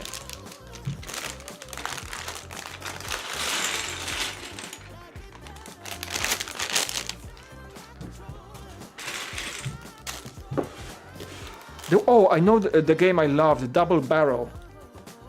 There was like top down, 2 guys attacking a military base. That was fun. Double Barrel. I think that's how it was called. I kind of want to look it up right now, actually. Like, let's look it up. I think it was Double Barrel. NES? Heavy Barrel. It was Heavy Barrel, not Double Barrel. It was from 1987. Yeah, this one. Oh, I remember this. I mean, you can play most of these games. Oh, you can hear the music. I don't want to get a copyright strike, but let me share this. That game was awesome. that game. Like, yeah, you were like two guys. Was it like... That music was... I played a lot of this with my bro. Yeah, I mean, you have NES simulators right now, so you can play these games. That was super fun. I love this game. I loved it. That was really cool. Man, nostalgia, man. It's like things are really... Do you even get a copyright claim for like an 80s game? I don't think so. I don't think so. I think it's public domain at this point. Hopefully, I'm gonna have a copyright claim for 8-bit music you played on your stream. Great, thanks, YouTube. I love you. Gotta get going. Thank you guys for coming over. Let's do the TV. Really hyped for this one. And by the way, for those of you who do not know, you get Mario on top of the TV and he plays a little Mario song. And all this stuff. I do think he plays the song. 8-bit tunes were the best, come on.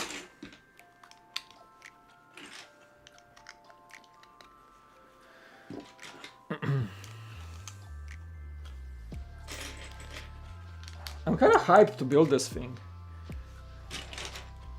Because I think, like, I'm gonna tell you guys, exclusive unveiling here. I wanna use the TV from this set to kind of upgrade my Bricks and Coffee starting screen. Because, you know, when I have my Bricks and Coffee screen, I have like a Mario and a coffee mug, and I kind of want to place the NES TV somewhere there and get a second shot, and kind of want to like kind of play things on the TV, you know, kind of like a little graphic design there. I don't know, I just had this idea that I might do it. That was like one of the reasons I wanted this set, because I wanted to like use this TV for some like cool factor graphics.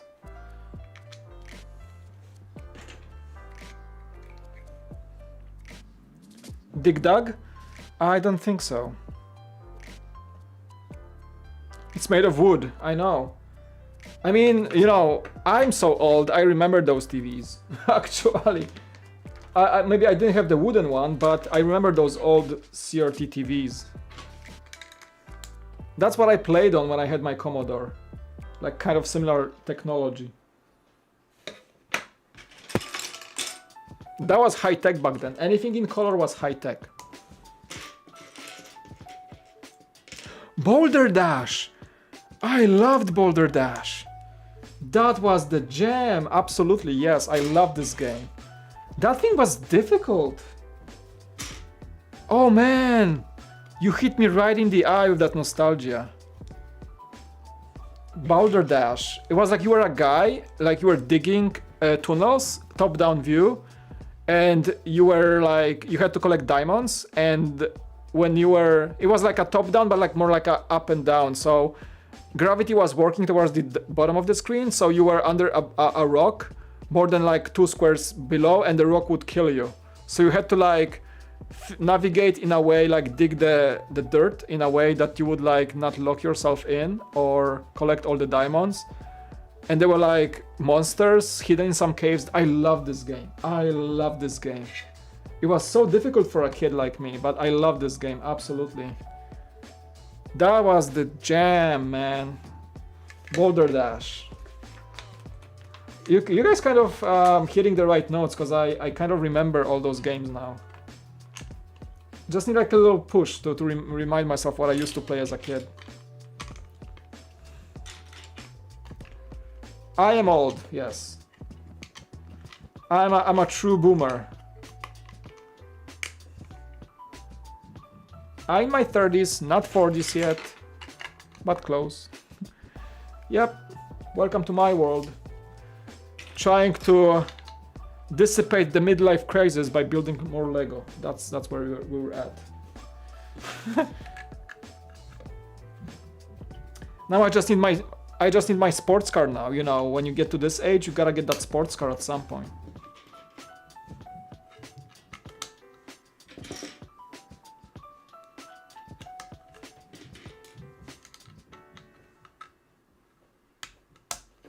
We're millennials and I'm older than you. Are you trying to cheer me up, Jeff? Get off my lawn! That's a funny message, actually. I'm not sure why YouTube is hiding this. Midlife Corvette, I know. I think right now it's not a Corvette, it's a Tesla.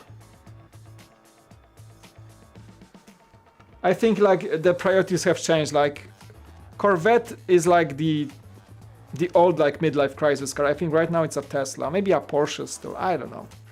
I mean, Corvettes are still a pretty good midlife crisis car. Yeah. No, Teslas are actually younger people are buying Teslas now. I'm in San Diego. I see Teslas driven by young students all the time. I think rich parents are leasing them for them. Every time I stop by a traffic light, there is usually some 20-year-old in a freaking Tesla Model 3 Performance next to me. Every time. I never challenge them to floor it because I always lose. One day I will get a Tesla and will challenge those kids. Those kids in their Teslas. One day I will beat them on the traffic light. In my own Tesla.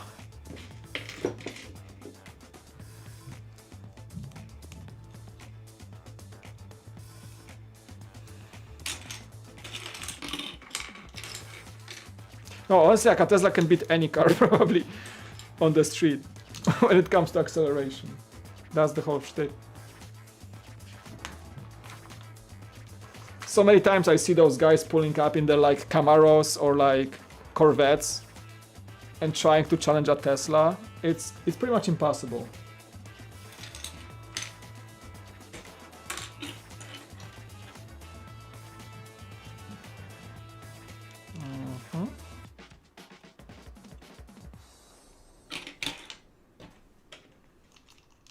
Yeah, drag racing in a Tesla, I know.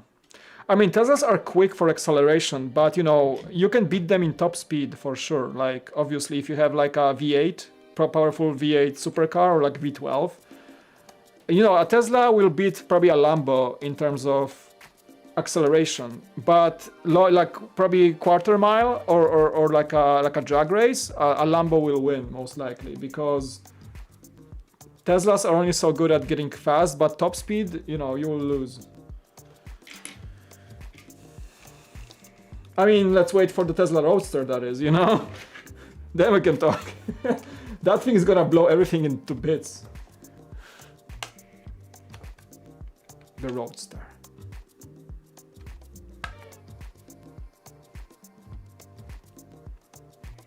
That thing will be quick, both speedy acceleration and top speed.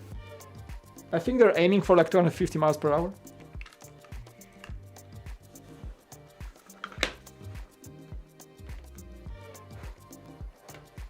Poland born, shouldn't your car run on kerosene? What?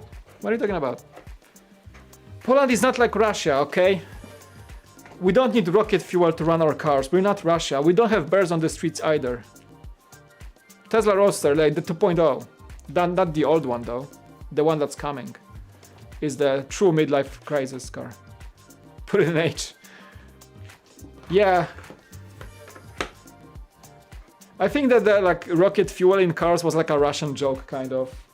Like Poland is very different than Russia. Like we have history together, but the country is very different, and the jokes are very different too. I was legitimately asked when people find out I'm Polish, and people thought I'm Russian, and when I found out I'm Polish, they were like, "Hey, I heard you the Russians and Polish people have like bears on the streets. Are you guys like the whole country is like Siberia or something?" And that's from like a bit uneducated Americans. Sometimes those questions would come. Unfortunately, they do. For some reason, like some people in America don't know what Europe looks like or how different Poland is from Russia. But I used to have questions like, because I used to work retail before Lego store. I worked in a movie theater, and you know, chit-chatting, people would actually ask me these questions, and I was like, I don't want to be rude, but that was the stupidest question I ever heard. But yeah, it did happen. It did happen. I don't wanna hate on like American education, but sometimes those questions were kind of weird. It seems like everybody that sounds Russian must be Russian. Hold on. Hold on, I need to...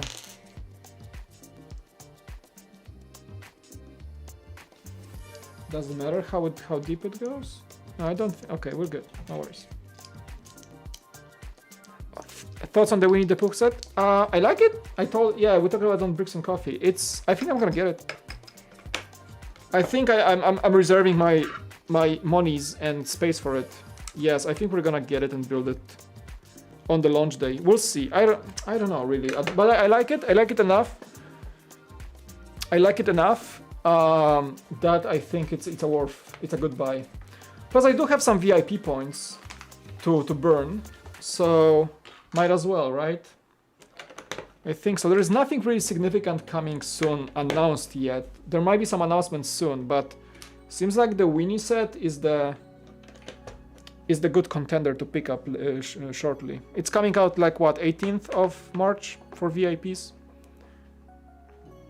North Korea trucks run by burning wood. All these stereotypes. You know, like, funny thing is, I don't know anything about North Korea. Like, never been there. I know it's a very isolated country. Probably there are like a bunch of jokes about it, and people don't have really good lives maybe there most of the time. But probably it can be as normal as a country can be in some situations. So all these stereotypes might be as well stereotypes, and we don't know. It's one of the weirdest countries in the world for sure. But you know, people live there and people have their lives there too. So you know, probably there are good things happening there too. Just like in, I don't know, Russia, on like Siberian subpolar territories of Russia. Hello, Partial, what's up? How you doing? We still have 20 years for the Corvette? Yeah, you gotta be like, you gotta be a bit older than us, right? Good to know. By then they're gonna have an electric Corvette, so at least you can have your Tesla first.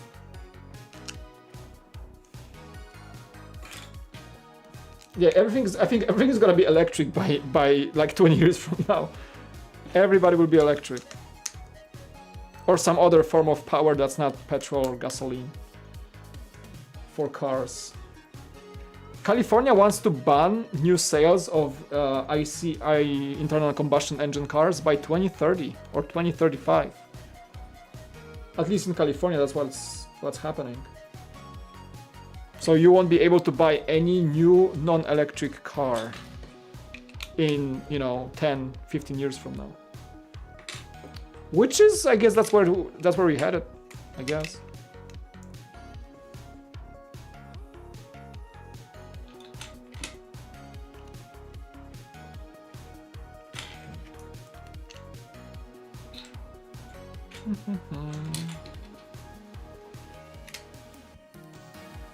You built a Baby Yoda a few weeks ago. It's a fun set. Definitely much more fun than the Big Yoda. A bit more compact. The guy is just cuter, For sure.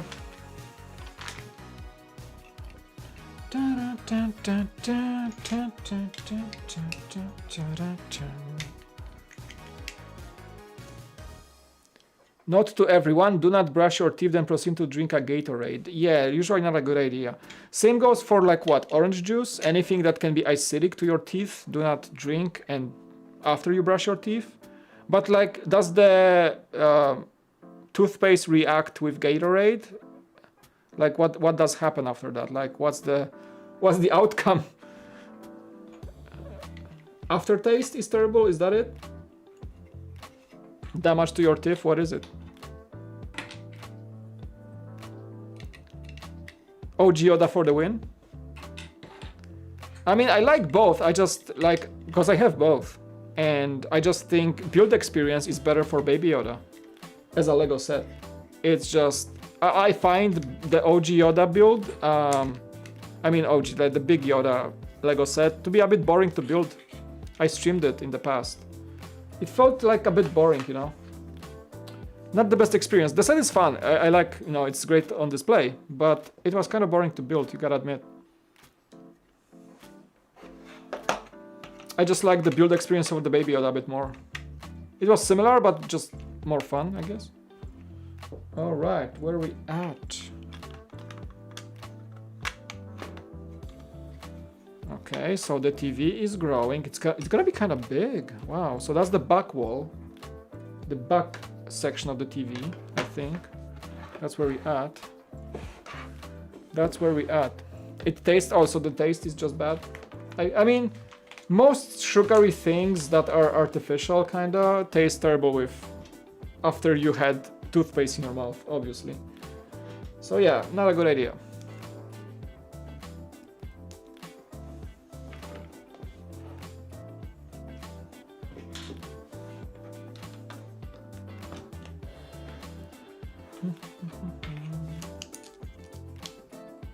This set is so relaxing to build, you guys. Honestly, I love brick build sets so much. I honestly think I would enjoy the Colosseum. As David from Solid Bricks said, like, it's just fun because it's stacking bricks and it's just relaxing. Even though it can be repetitive, but it's relaxing. I guess that's what he was trying to say. Feels like Nintendo is kind of the same. Walls, I don't know, like, I'm not native. How do you call that? The back panel? Dude, I'm not native. I use words, English hard language, okay? Back panel, I guess. Does that sound better?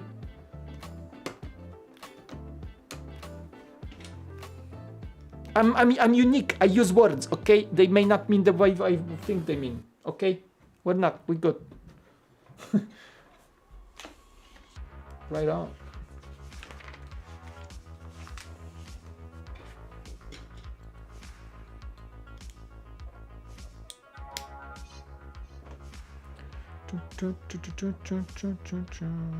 What?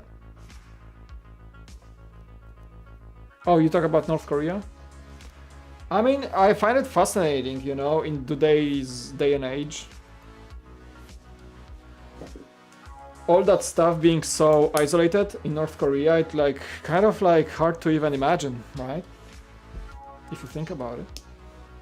Kind of like shocking. They can cut out the entire country. Hey Arman, how you doing, man? Welcome. What is it? Are you a member? When did you join? I didn't know. Did I? I don't know. Arman, did you? Oh, okay. Actually, I think you joined in the beginning. Thank you, because you're a mod and a member. Appreciate it. Thank you, dude. Big hype. This one's for you. Big welcome. There we go. No, hey guys, come on. That's better. There we go. Woo! Arman's in the house. Big welcome. Big shout out. All right. Thank you. Hey, how you doing? Oh, that was it? Cool, we're just flying through these. Bug number 10. Wow, I was like in the zone. I like the barrel connection for the analog port in the back. We call them the chinch. It's like the chinch AV connection. That's how I called them in the past. It's like a special cable that goes in there, like a AV coaxial cable.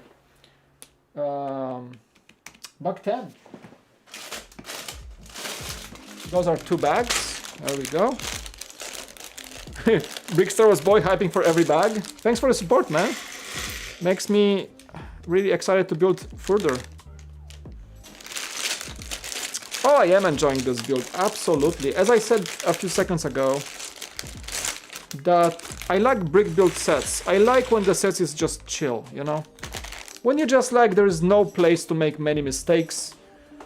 The steps are laid out nicely. The set does not seem repetitive. There is no, it doesn't feel like it's a left and right mirror build at any point, I guess. It's asymmetrical, so, you know, probably the TV walls will like look similar, but walls. panels, sides, whatever you call them. Like, look at this. This doesn't seem symmetrical at all. There's like a bunch of things inside. The whole mechanism for moving that Mario level. So yeah, I enjoy this set. I think like I wanted this set for a while now. I'm happy to have it. Obviously, a set like this that I was really excited to get will be enjoyable to build, and I can totally recommend it. Very good set to build for a chill evening, especially on the stream for sure.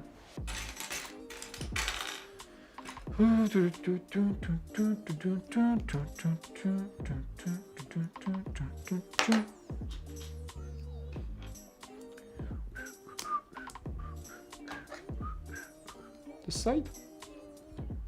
Yes, this side. Perfect. Alright, starting the mechanism to move our Mario level. World 1-1, I believe. There we go. I wanna see how this is gonna work. It's super exciting actually.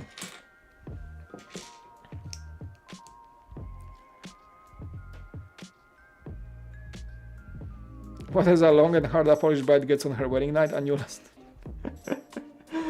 Alright, I see you there. It's a bit of a adult joke, but very true, actually. Poland, yeah. I mean, it's not, you know, a bride can choose if she wants to.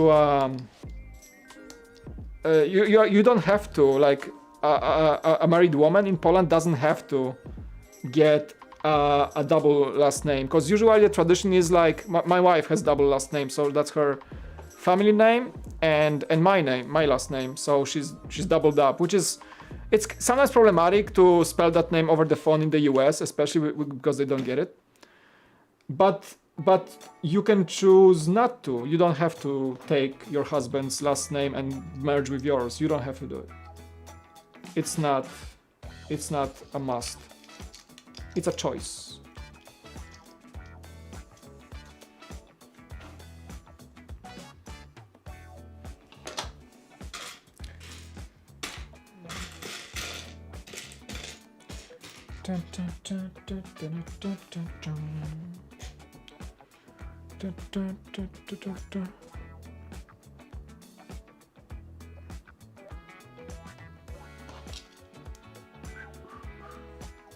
Alright, a bit of a technique building here, which is okay.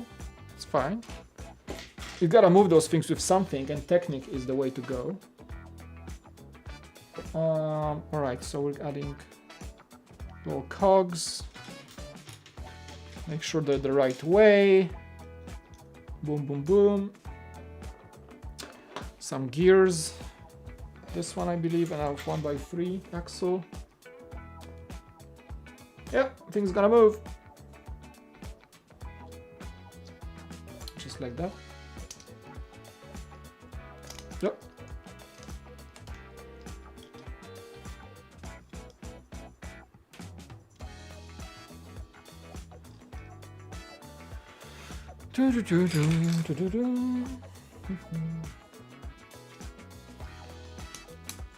All right, so far so good. Another side of the mechanism.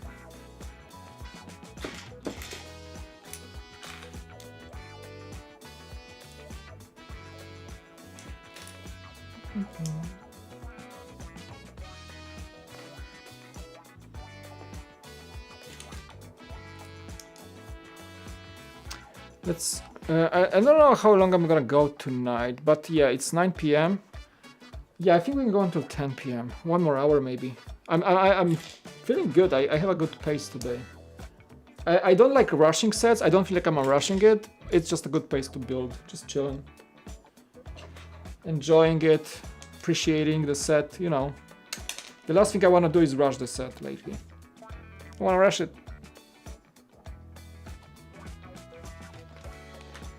There's no need to be quick.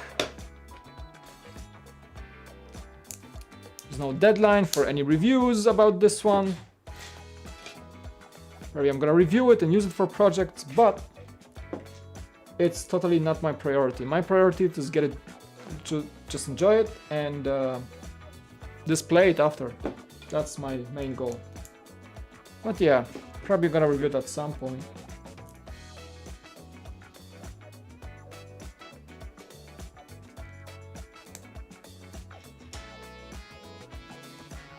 Okay, front.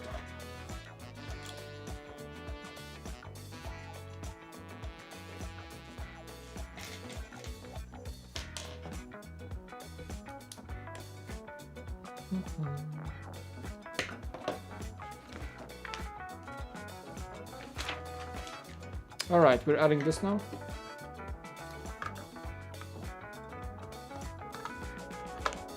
Perfect. Very nice. Another cog, another, got this. Have I heard rumors of the daily Buggle set? I have not.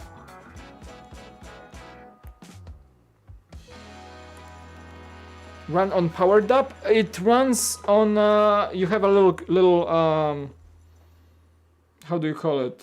A lever to like spin it on the side, but I think you can attach like a motor to it. Not sure, it might be too fast of a ratio to like run it off a motor, I'm not sure. But no, you don't really get any power functions with this set, no.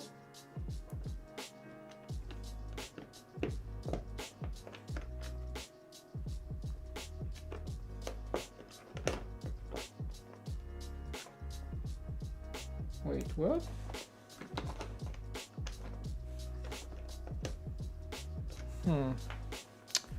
I have to like push it back? Hold on. Oh. Okay, sorry, I had to use my pen to like push it back because we need like a slot. Yeah, I pushed it too far. Okay, that's good now. That's good now. Yeah, okay. So just like that, secure it, and you have a little mechanism. Okay, perfect. That would be cool, like a daily Buggle set from Spider-Man. I mean, seems like rumors are kind of like, I gotta be careful with rumors lately. You know, the Lego changed the rules, and I want to be in good standing for the future with them and all that stuff. So, but yeah, I never heard of it. Ready to bed? Thanks for the stream. Hey man, stay awesome as well. Appreciate it. See you all, legends. Thanks for coming, Big Star Wars boy, as always. Yeah, the stats kind of give it away, right? I know. I mean, that's the only way you can tell from afar. Have a good night, man. Thanks for coming. Yeah, I think I'll see. Like, I might go for the next hour. But, I don't know, like... I feel so good today. I might as well, like, you know, stream a bit shorter and, like, maybe enjoy the evening a bit more. Because last night I worked on things. Today I have, like... more time for myself, so I might actually just maybe stream for the next 30 minutes and finish it a bit early and just go watch some show or something. Just enjoy a bit evening a bit more, you know? We'll see. But so far so good. We're gonna make another stream for this set. I'm not finishing this today for sure. I'm not finishing this today.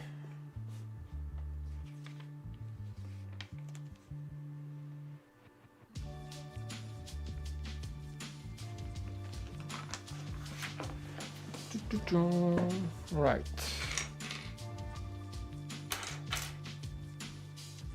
Where's the long? Okay, got it.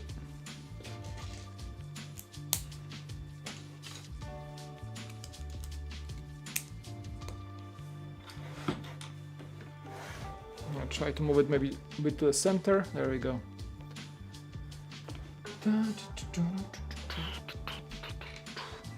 Port 3, yeah. So yeah, here's the thing, I don't want to rush it. I think the third stream will be the full build, but today I might just get maybe one more extra bag and that's it. I don't want to like get too tired today and get to sleep to a normal time and also have time to watch something on TV. Maybe play some games, I don't know. Feel it's a good middle of the week when I can chill a bit more. you know, chilling is streaming, but also might as well do something like gaming. Got some games that need attention, like The Witcher 3 continuation. I'm like almost like level 25 on The Witcher 3. Gotta go to Novigrad. Gotta start the Heart of Stone quest line. Gotta do it someday. I have The Last of Us Part 2 to begin. Might as well do that. I don't know. I feel like gaming today a bit. So might as well cut the leg a bit short and game. Just a bit, because I don't really have time for gaming lately. When the kids go to sleep, you gotta use all the time you have, you know.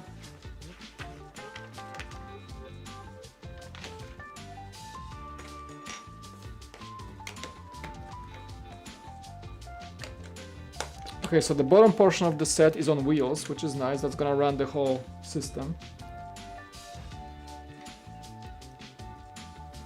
That's what's gonna run the whole system.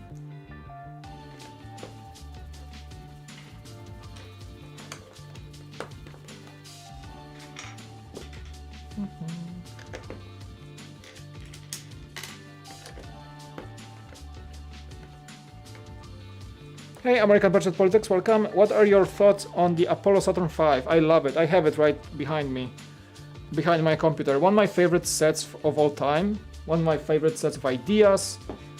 Beautiful. I'm a big space exploration fan, so I buy every set. Like every collectible. So I'm not buying like any city shuttles or anything, but anything that's like displayable, collectible, like the Saturn V, the ISS, the Apollo lander. I do have these sets, and the Saturn V is glorious. It's exactly 1 meter tall. Beautiful set, very complex. Mike Psiaki was working on this, my favorite Lego designer. There's a lot of good things to say about it. It's definitely one of the best sets out there. It's really, really amazing. Like when it came out, it sold out like hotcakes. And now you can buy it again because Lego relaunched this set. Lego relaunched this rocket. Definitely recommend it. It's pretty complex too. Fun to look at. Sizable, very, very big model. 1 meter tall. It has 1969 pieces, which is the exact year of Apollo 11 landing.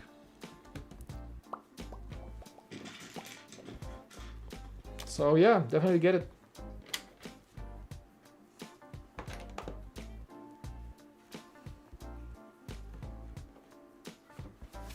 Polish bass guitar builder? Yeah, Stradi. Those are my friends from high school. And this video is the most watched video on my channel. Yeah, I talked about this a lot in the past. This video really exploded.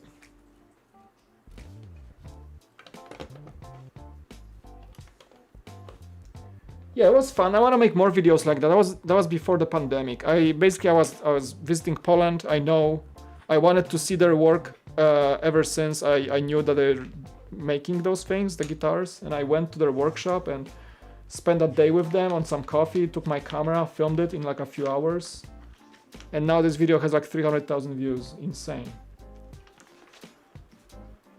But yeah, fun people. I think I brought him some crazy sales on that. It's good to support like a friend's business, you know. Because his guitars are famous now. He's selling worldwide. All of them handmade in a small workshop in Poland.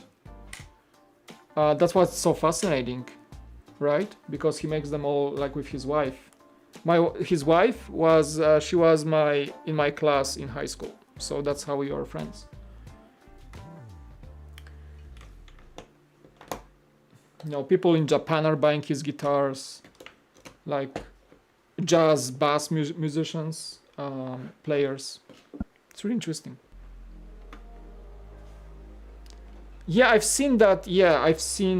I didn't see any videos, but I've seen the thumbnails that the Carnage was unveiled. Yep, seen that. Looks pretty cool. I still don't have the Iron Man one. I gotta pick up the Iron Man the bust at some point. I have all the 3 Star Wars ones. That's for sure. But yeah, I gotta pick up the Iron Man one.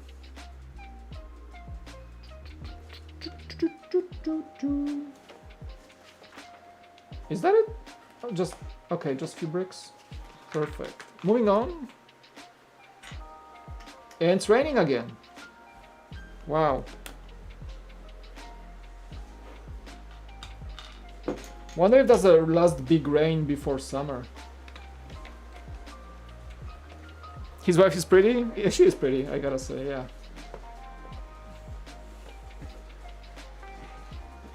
Yeah, we've known each other for... yeah, ever since high school. She's a great gal. She's a great gal. I didn't have many friends in high school, but she was always the really cool gal to hang out with. And yeah, I was glad to, like, when I... because they know I moved to the US, and we talked over Facebook, and she said, like, yeah, you should come over to see our workshop and see our guitars. And I was like, absolutely. And when I was able to, I knew I just gonna take my camera with me and film everything. I did not start Last of Us 2 yet. Can you imagine that, Arman? It's kind of crazy. I don't know. I'm waiting for some special occasion or something. No, I'm gonna play it. I still haven't finished the Witcher 3 second playthrough. So this is like my first kind of thing. Oh, nice! You have the Amelia promo. Nice. Yeah, I just reviewed it, so check out. Not sure if you watched my review, but yeah, it's a good promo, definitely.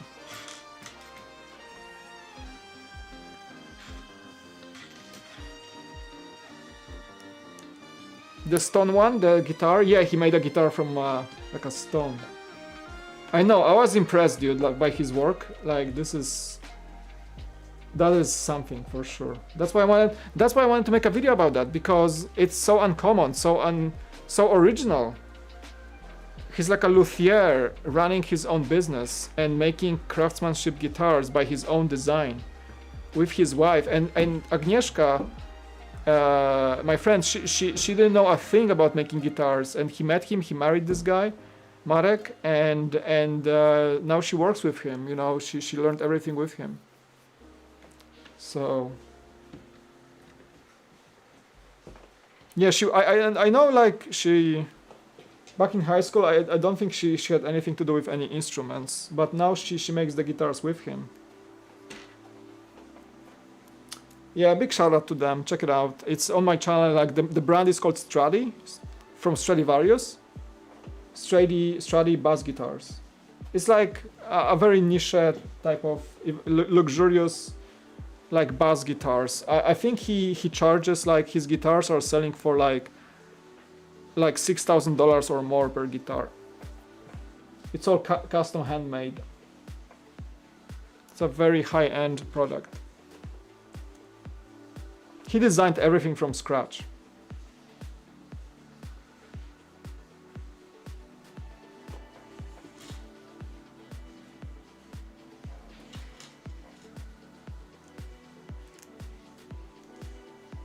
They almost look like violins, but they're bass guitars. Yeah, really cool couple. Really cool people. Gotta miss them already.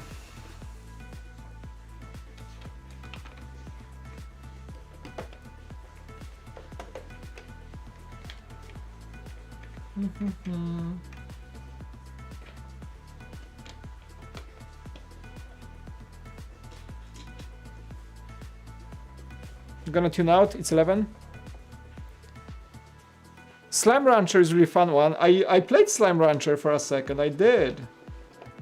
I have it on Steam, I think, but I stopped playing on my PC a while ago now, so I didn't continue. But I liked Slime Rancher. It was pretty fun, casual, really I liked it, yeah.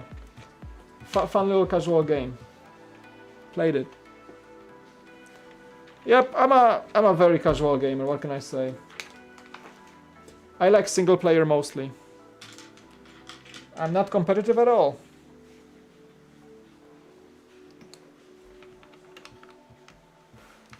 All right, doing the mechanism, very nice.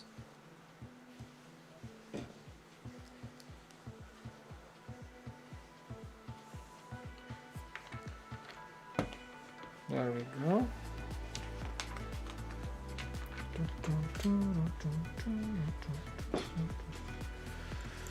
Oh boy, it's so good to chill, actually. Like, it feels so good to just hear the rain, you know, spill like that. I needed that. I needed that. That's so cool. Gotta think like when I'm gonna do the finale stream this week. Yeah, I'm gonna let you guys know on my socials for sure. So make sure you follow.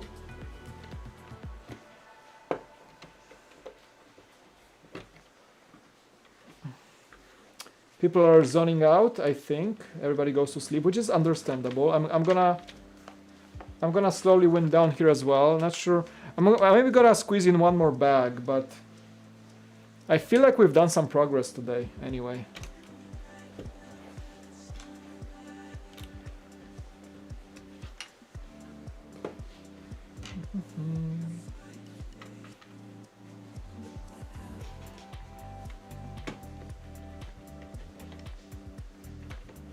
It's a bit of a technique build right here inside, but I do enjoy it. It's kind of like you don't know what to expect. You're just building the whole structure for holding that moving level of Mario, which is like, I want to see how it works in the end. So it's not tedious at all.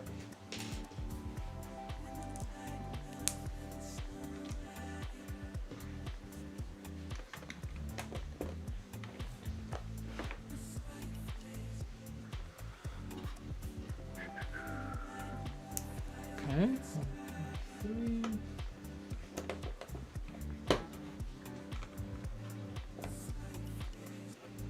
Brick Star Wars Boy carries the chat. Hey, it's normal that the chat a bit dies at this time. We have only 10 people watching. People just going to sleep. It's that time of, like, I always notice that it's not a big deal because for me it's becoming late. Look at the hour. It's 9 p.m. in California. So East Coast has midnight, which people just go to sleep. It's a weekday. We're like on Wednesday. If I go for the next like 30-40 minutes, you're gonna see Europe and Australia showing up. And that's where people come back to the chat, but I usually know when I'm streaming at this time, like about this time people just go to sleep, which is like, well, fine, we're on a Wednesday, it's a freaking Wednesday, it's not even a weekend. So I always know these streams on a weekday like this, I always chill, like it's okay, like I do enjoy the pace, faster, slower, whatever it is, it's fine, I still enjoy it. It's even easier for me because I can focus on the build and I can like see the chat moving just by the corner of my eye. But it's not like I can catch every message that way. Top 10 Lego sets. This is like the hardest question to answer, like, because people keep asking me, what's your favorite Lego set? What is this? What is that? It's I probably every day I have a different answer. Top 10, I don't even know. Like quick top of my mind, Millennium Falcon, Barracuda Bay, Saturn V, probably this one right now, the Mustang, Ecto-1, Osprey, Stranger Things, most of UCS Star Wars, including the A-Wing and all these things, the Barracuda Bay, really good set, Ninjago City Gardens, Ninjago City, Ghostbusters Firehouse, all the Technic supercars, from Bugatti Chiron to the GT3 RS, Millennium Falcon still wins the cake from Star Wars. I don't know. I really like the Blacksmith now. It's a fantastic set. You're gonna ask me tomorrow. I'm gonna name another 10. So you know, like asking a Lego fan, like, what's your favorite? Like, they can probably name dozens of sets. I like Lego in general. It's just some sets are the most memorable. Like, for the building experience, I remember the Ninjago City the most as the building experience goes, and lately the City Gardens, which I have, also fantastic set. Hogwarts Castle, what a set. The Mustang, also great. Love every creator expert vehicle, pretty much. That's a given. Modulars, like pretty much every modular out there, I can name everything being my favorite because I love them. I just love the whole line. So, you know, asking somebody like me for a favorite set is just like you will get a different answer every day. So, I've been in this game for a long time now. Well, not as long as many people, but like I've been in like reviewing sets and no, probably I build more sets in just those few years that many people that are not that much into Lego or haven't been creating videos about Lego. So I can, like I built some memories in a short time. So that way I like so many sets at once, you know. Hej, Don Bolano, cześć. No właśnie, Polska się budzi. Właśnie gadaliśmy o tym, że Europa zacznie przychodzić. Witam. Europe is here. There you go. 2:11 p.m. in Japan. What is their excuse for not watching? I don't know, maybe I don't speak Japanese. Great list. Yeah, like, you know, if you're into Lego, you just build this list over time and you just find every year, like Lego brings so many good products every year. You can critique Lego as much as you want, but you gotta admit the company brings amazing sets every year. And it's just the way they crack down on big collectible sets, which are my domain. I love big collectible sets. It's my thing. I love the big sets. That's it. Every year, like ever since I joined the community back in 2014, so many great sets came out, and you can't just like say one over the other sometimes, right? So, and I think after this year, like Lego even said, like after this year, they're gonna have more adult sets than any other year ever by the end of 2021. So can you imagine what's gonna even, it's March, and we have so many good things already here. And there's more to come. We're not even into the summer craziness yet, or Christmas season whatsoever. There are 2 giant somethings from UCS Star Wars line incoming. There are new like adult-based black boxes coming. Bunch of ideas coming, you know. So, dude, like after this year and next year's coming forward, it's gonna be hard to keep up. Like that question will be so terrible to answer as far as we go, because like right now I can tell you more like what's my favorite Lego lineup, and probably I'm gonna answer the adult baseline or the Lego ideas overall, for example. That's my favorite bunch of sets, you know. And I think that's what's gonna be happening from now on. And I know there are people who can name a specific, very specific set that they absolutely love above everything else. Like, you know, you can name a movie that you love above everything else. I do not have a movie that I can name above anything else. I have probably 50 movies I love, and the list keeps growing, you know. So I'm a person who will never choose something that's better than everything else. Most likely. In most cases.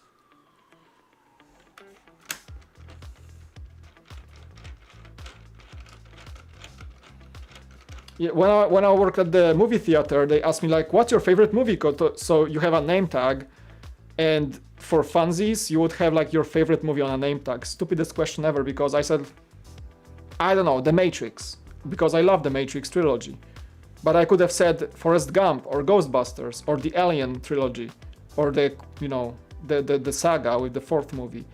Or I could have said, I don't know, something from John Carpenter or something from, you know, old horror movies or The Exorcist or Shawshank Redemption or something from the past, even so, like some good movies from the past, you know.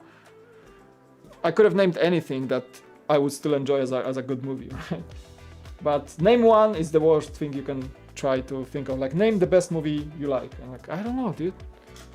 I like all of them. Or Marvel's movies, Marvel, or Star Wars, you know. But then which Star Wars movie? All of them! I don't know, I love Star Wars.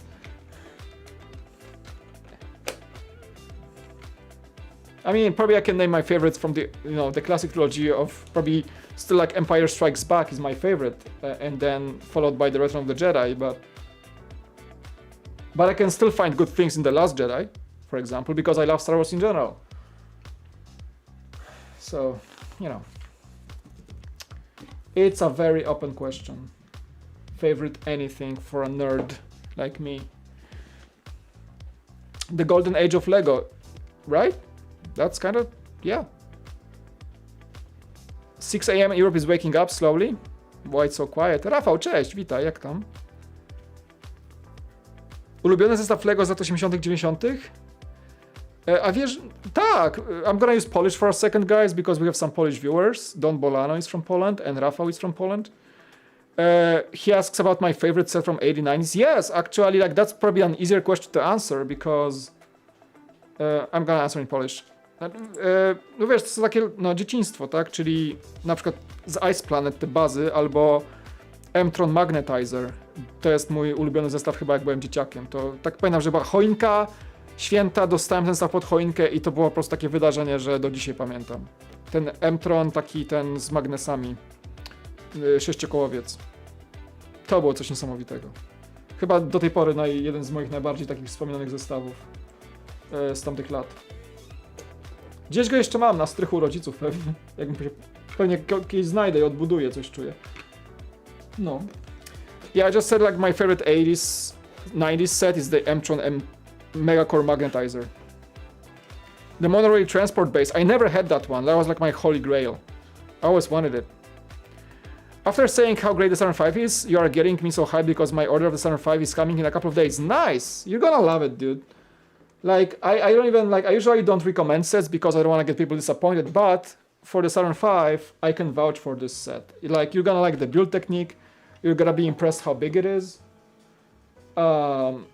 It's just a great set. Like, I remember when it came out, like, people were really astonishingly impressed by it. I remember because we were reviewing this set and people were really buying it. I work in the Lego store when the Saturn 5 came out, and we were like basically making like there was a line every day to buy the Saturn 5. That's how popular this set was. So it's awesome that Lego actually brought it back to the market and you can actually buy it again. I worked for 3 years in the Lego store. I remember the Saturn 5 was very successful. I think it might be the most successful Lego idea set to date. Might be. I wouldn't be surprised.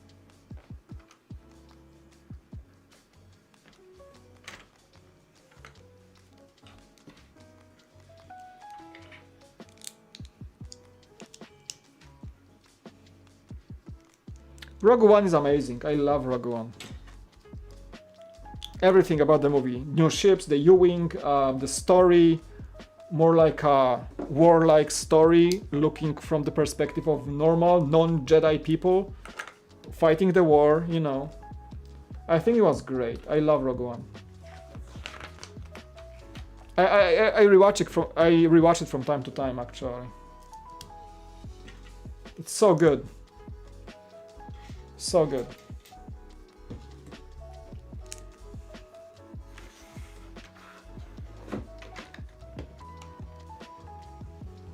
Such an amazing movie.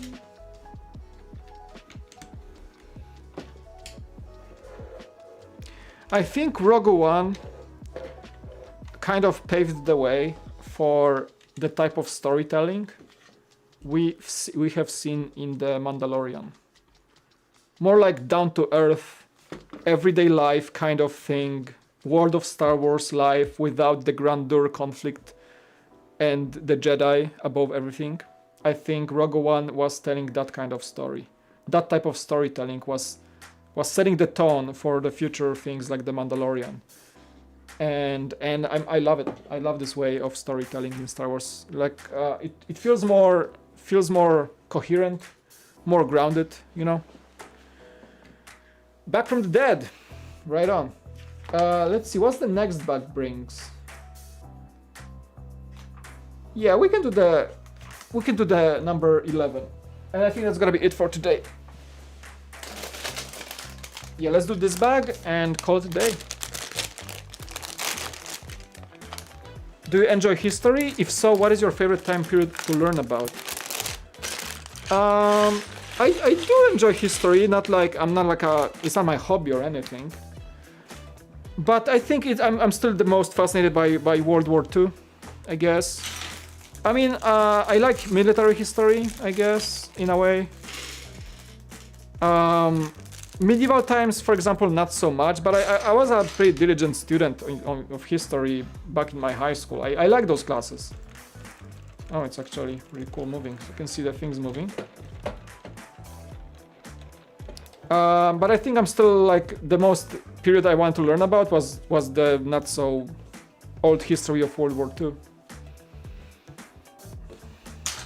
Also from the military standpoint, I'm fascinated by the weaponry from that era, you know, aircraft, all that stuff.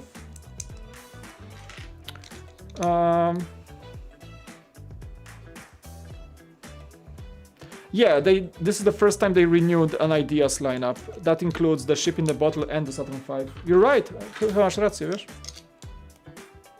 History is so boring? Depending on how you look at it. It can be fascinating if you have a good teacher, I guess.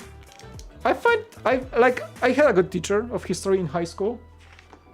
I would say history was one of the most interesting topics for me. I didn't really find it boring. I find it fascinating to know how the world evolved and how, you know, the wars unveiled and how the technology was being brought into. I mean, it can be fascinating. I like historical movies, for example.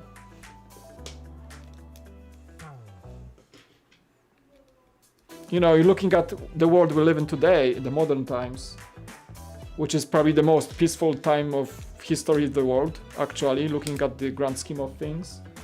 And knowing how things were, you know, 500 years ago, I find it fascinating. I don't know, like, I think you should look at it that way. Compare it to the modern times and see what changed and how far we've come.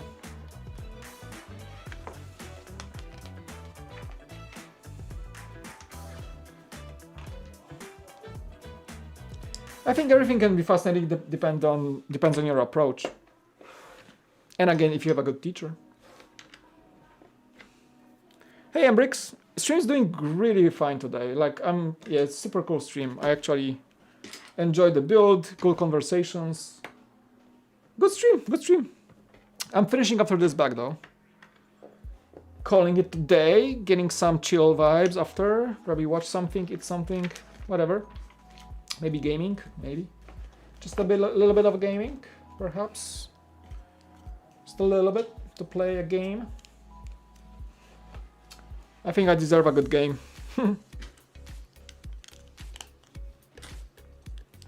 History is amazing. Hello, Jan. How you doing? It is. I mean, again, it was never my hobby, but I found it fascinating. I didn't get out of my way to learn history or anything like that.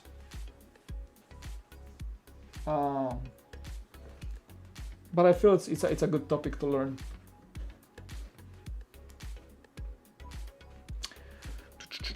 Maybe because I always like to learn about new things, you know? Maybe that's my nature.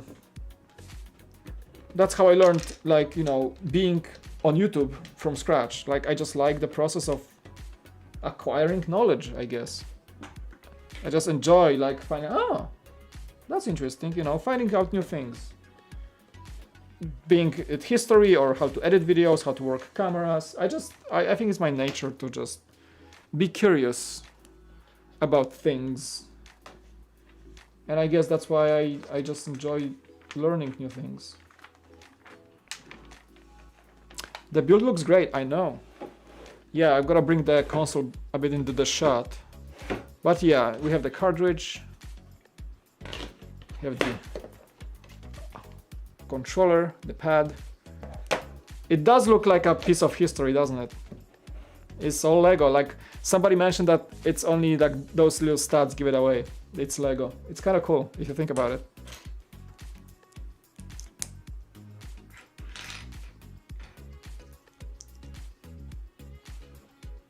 A4's World, a ripped heart and ripped wallet. Yep, story of our lives. That's how it is. Spending and spending and spending money on Lego. Just to have a bunch of plastic in your house. Like, guys, if you think about it, like take all the bias out of the picture, like take all of the love for Lego and display value out of the picture, we're basically buying a bunch of plastic all the time, building it and putting it on shelf. That's what we do 90% of the time. We play with it sometime, but mostly it's just admiring your bunch of plastic on the shelf. Let's be honest here. That's what we do. And we spend a lot of money to like look at that plastic. This is kind of like being a collector of anything. If you break it down, it looks terrible on paper. Completely unnecessary in your life, probably. But I find it necessary. I find it brings happiness for some reason. Who knows how it works, but having a bunch of plastic on the shelf brings happiness. I don't know why or how it works, but that's how I feel. When I enter the studio and I don't know, a giant Star Destroyer greets me, there's a Tantive 4, an Osprey, bunch of other sets on the shelf, put on the LED lights, sit on my chair, have some set on the desk, there's a bunch of sets behind me. When the studio is like clean and there's nothing on the desk, it looks really cool actually, and I like coming here. I just like coming here and spending time here, you know? It means something then, right? If you enjoy it. It's gotta mean something. And that doesn't necessarily translate to the amount of money you spend on it. Money is not everything. Happiness is more than that. That's why I never judge people on what they spend their money on. If that makes them happy, good riddance, you know? Spend more if that makes you happy. If that's something you can do and you're gonna be happy from it, overall, just do it. That's how it is, right? It's like why people buy cars. Maybe they like them. They have the money, they can buy cars and like them, enjoy them, cherish them. It's just a bunch of metal and some paint. But they look great.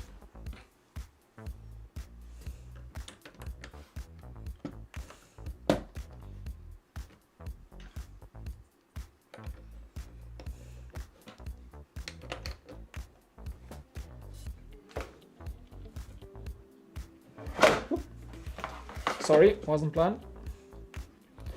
Wow, this thing is really growing.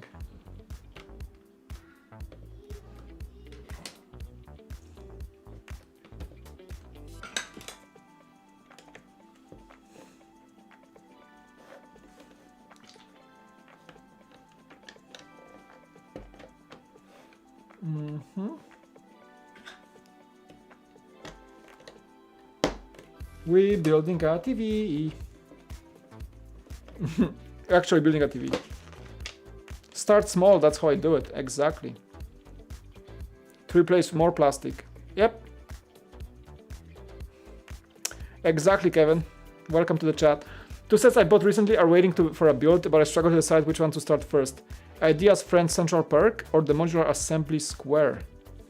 Well, massive size difference. I do have the Central Perk, I do not have the assembly square. Central Perk is more like a cozy build. Rafał, wiesz, to jest ta kawiarnia z Friendsów, to jest bardziej taki detal, fajnie się buduje, tak jakby taki spokojny wieczór, a Assembly Square to jest takie dłuższe posiedzenie, wiesz, i dużo bardziej tak, no, to jest największy modular do tej pory, nie? Więc, no nie wiem, zdecyduj, czy chcesz zacząć od małego, czy od dużego, bo obydwa są świetne zestawy. Tak naprawdę. Gratulacje, moje gratulacje. Yeah, I was speaking in Polish. A friend of ours, Rafał, has purchased the Central Perk and the Assembly Square. Asking which one would you build first? I would say doesn't really matter, honestly. It's a huge size difference, so Central Perk is more like a cozy build. In my opinion. We did stream it, right? I think we did. Whereas the Assembly Square is more like a project. It's big. It's the largest modular still to date. It was the 10th anniversary modular set. for the modular line, 10th anniversary of modulars, as I remember.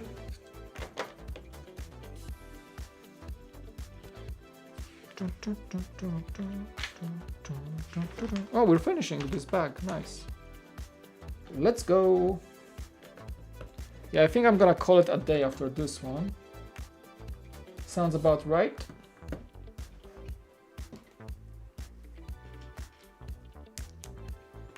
Have like about half the TV built, which is okay. Yeah, it's. I think I streamed it, the central perk, and it was like it's nice because it's so detailed. It's a great vignette set, as your usual, you know, ideas. Well, sitcom set. It's cozy and detailed and just nice to look at overall. You're gonna be pretty satisfied with it, I would say. Definitely worth a few hours spent on it. I don't know, I would say go with the central perk first. And then go with the assembly square, I guess. Yeah, assembly square is giant because, yeah, as you need a bit of a time to see results because you just lay the foundation, the giant layout of 3 buildings together. It takes a while to get somewhere to see the build. So it's a bit of a slow start. Yeah, whereas a central perk set you can do in one little cozy evening with a cup of tea. That's the big difference. It's just a different vibe from the set. Different vibe.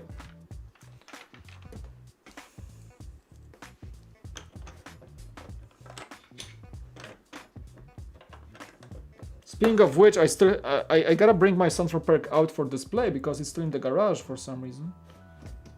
I should bring it out.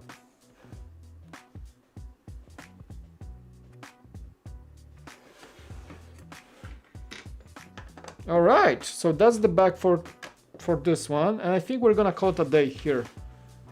Yeah, I think that's a good way to stop here. And say bye to the stream for tonight. I think it's good. Good way to stop. I don't want to feel any more, like, I don't want to feel tired today. I feel I started getting a bit tired, just a bit. Yeah, I've seen the Carnage boost. I didn't see the full picture, but I've seen some thumbnails on YouTube. Gotta probably check it out later. All right. That's so far so good. The TV is growing. It's gonna be about twice as high right there. So we have the beginnings of the mechanism that's gonna run the whole thing.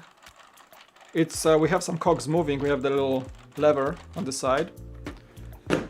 NES, pretty amazing. Feels like nostalgia is coming back. I used to play on these things. Yeah, you can get the cartridge in.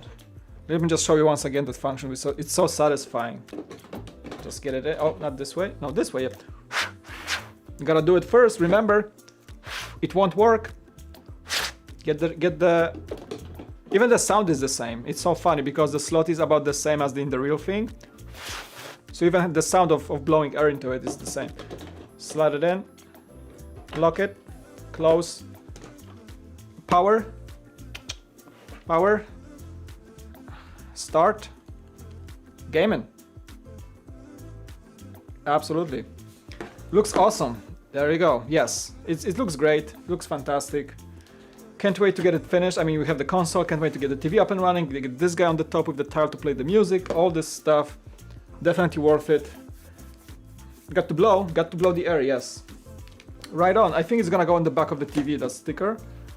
But yeah, I have my little hack to use a brick separator to mark the instructions, just like that, to know where I ended. It's kind of cool because this little like Technic axle blocks it from going all the way in. So it's a great book marker. Life hacks. Anyway, guys, this is it for the stream. I do appreciate your presence, everything. We had some crazy donations today. What is happening? Trent showed up and threw like $100 super chat, which is just I don't know what to say every time. He's insane. This guy supports my channel so much. It's basically helping me insanely. So, and you guys just coming along. We had some crazy growth this week. The Cool Factor is really gaining subscribers. I'm happy that the channel is getting somewhere. We had one of the best months since I began the Cool Factor. Really, like I don't know what to say. Thank you. Use a sticker sheet. I just found out that you can use the brick separator. It just works so much better because like it just sits here and helps you coming back to the set if you don't finish. Bubble Fett, have you been lurking? Oh, you're at the second account, Brickforge. Awesome, thank you. Yeah, I gotta eat something, get some supper. Probably launch either a show with my wife. Probably gonna watch an episode of something. We already watched WandaVision, so that's kind of already concluded. Not much to watch. We'll see. Maybe there's something. Hey, United. Oh, popping in late. Oh, I'm so sorry. I have to go. Actually, I mean, I'm finishing the stream. I wanted to go like until 10 p.m., but I feel like it's a good point to stop right now. You have like 20 minutes anyway, so I would go in 20 minutes anyway. Thanks for an awesome stream. Thank you guys for coming over, as always. We're gonna come back to today is Wednesday. So tomorrow is busy. I don't think tomorrow will be a good day. I don't think I'm gonna find time. Cause yeah, I might be home late. Maybe Friday. Maybe Friday we're gonna come back. Maybe Saturday. We don't know. I don't know. Maybe Saturday. Maybe a Saturday. We don't know.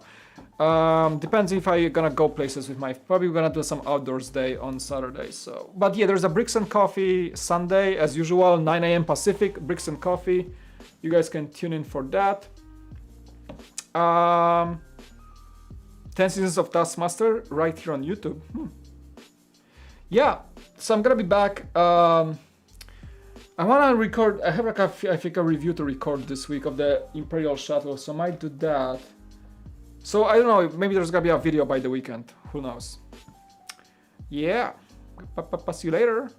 Right, guys. Thank you so much for coming over. Love you all. Red Brick Redemption, Kevin, Ron, United joining at the last minute. Mbricks, Nathan Bricks, Bumblefett, aka Brickforge. Thank you. Ethan, you guys are awesome. Rafał, dzięki za wpadkę z Polski, za wpadnięcie do nas z Polski. Wpadka brzmi kiepsko, także przepraszam, nie to miałem na myśli. Za pojawienie się na chwilkę, taka wskoczenie na streama, jak to mówią, jump into the stream. American Patriot Politics, thank you. Did I say Bricksmith? Blocksmith Forge. I'm sorry, Blocksmith Forge. I mixed up your name entirely. Outsider. Luke VJ, yeah, you guys are awesome. All right, Arman was here too. Take care, everyone. Thank you so much for watching today. Talk to you soon. Love you all. I'll see you in the next one. Bye.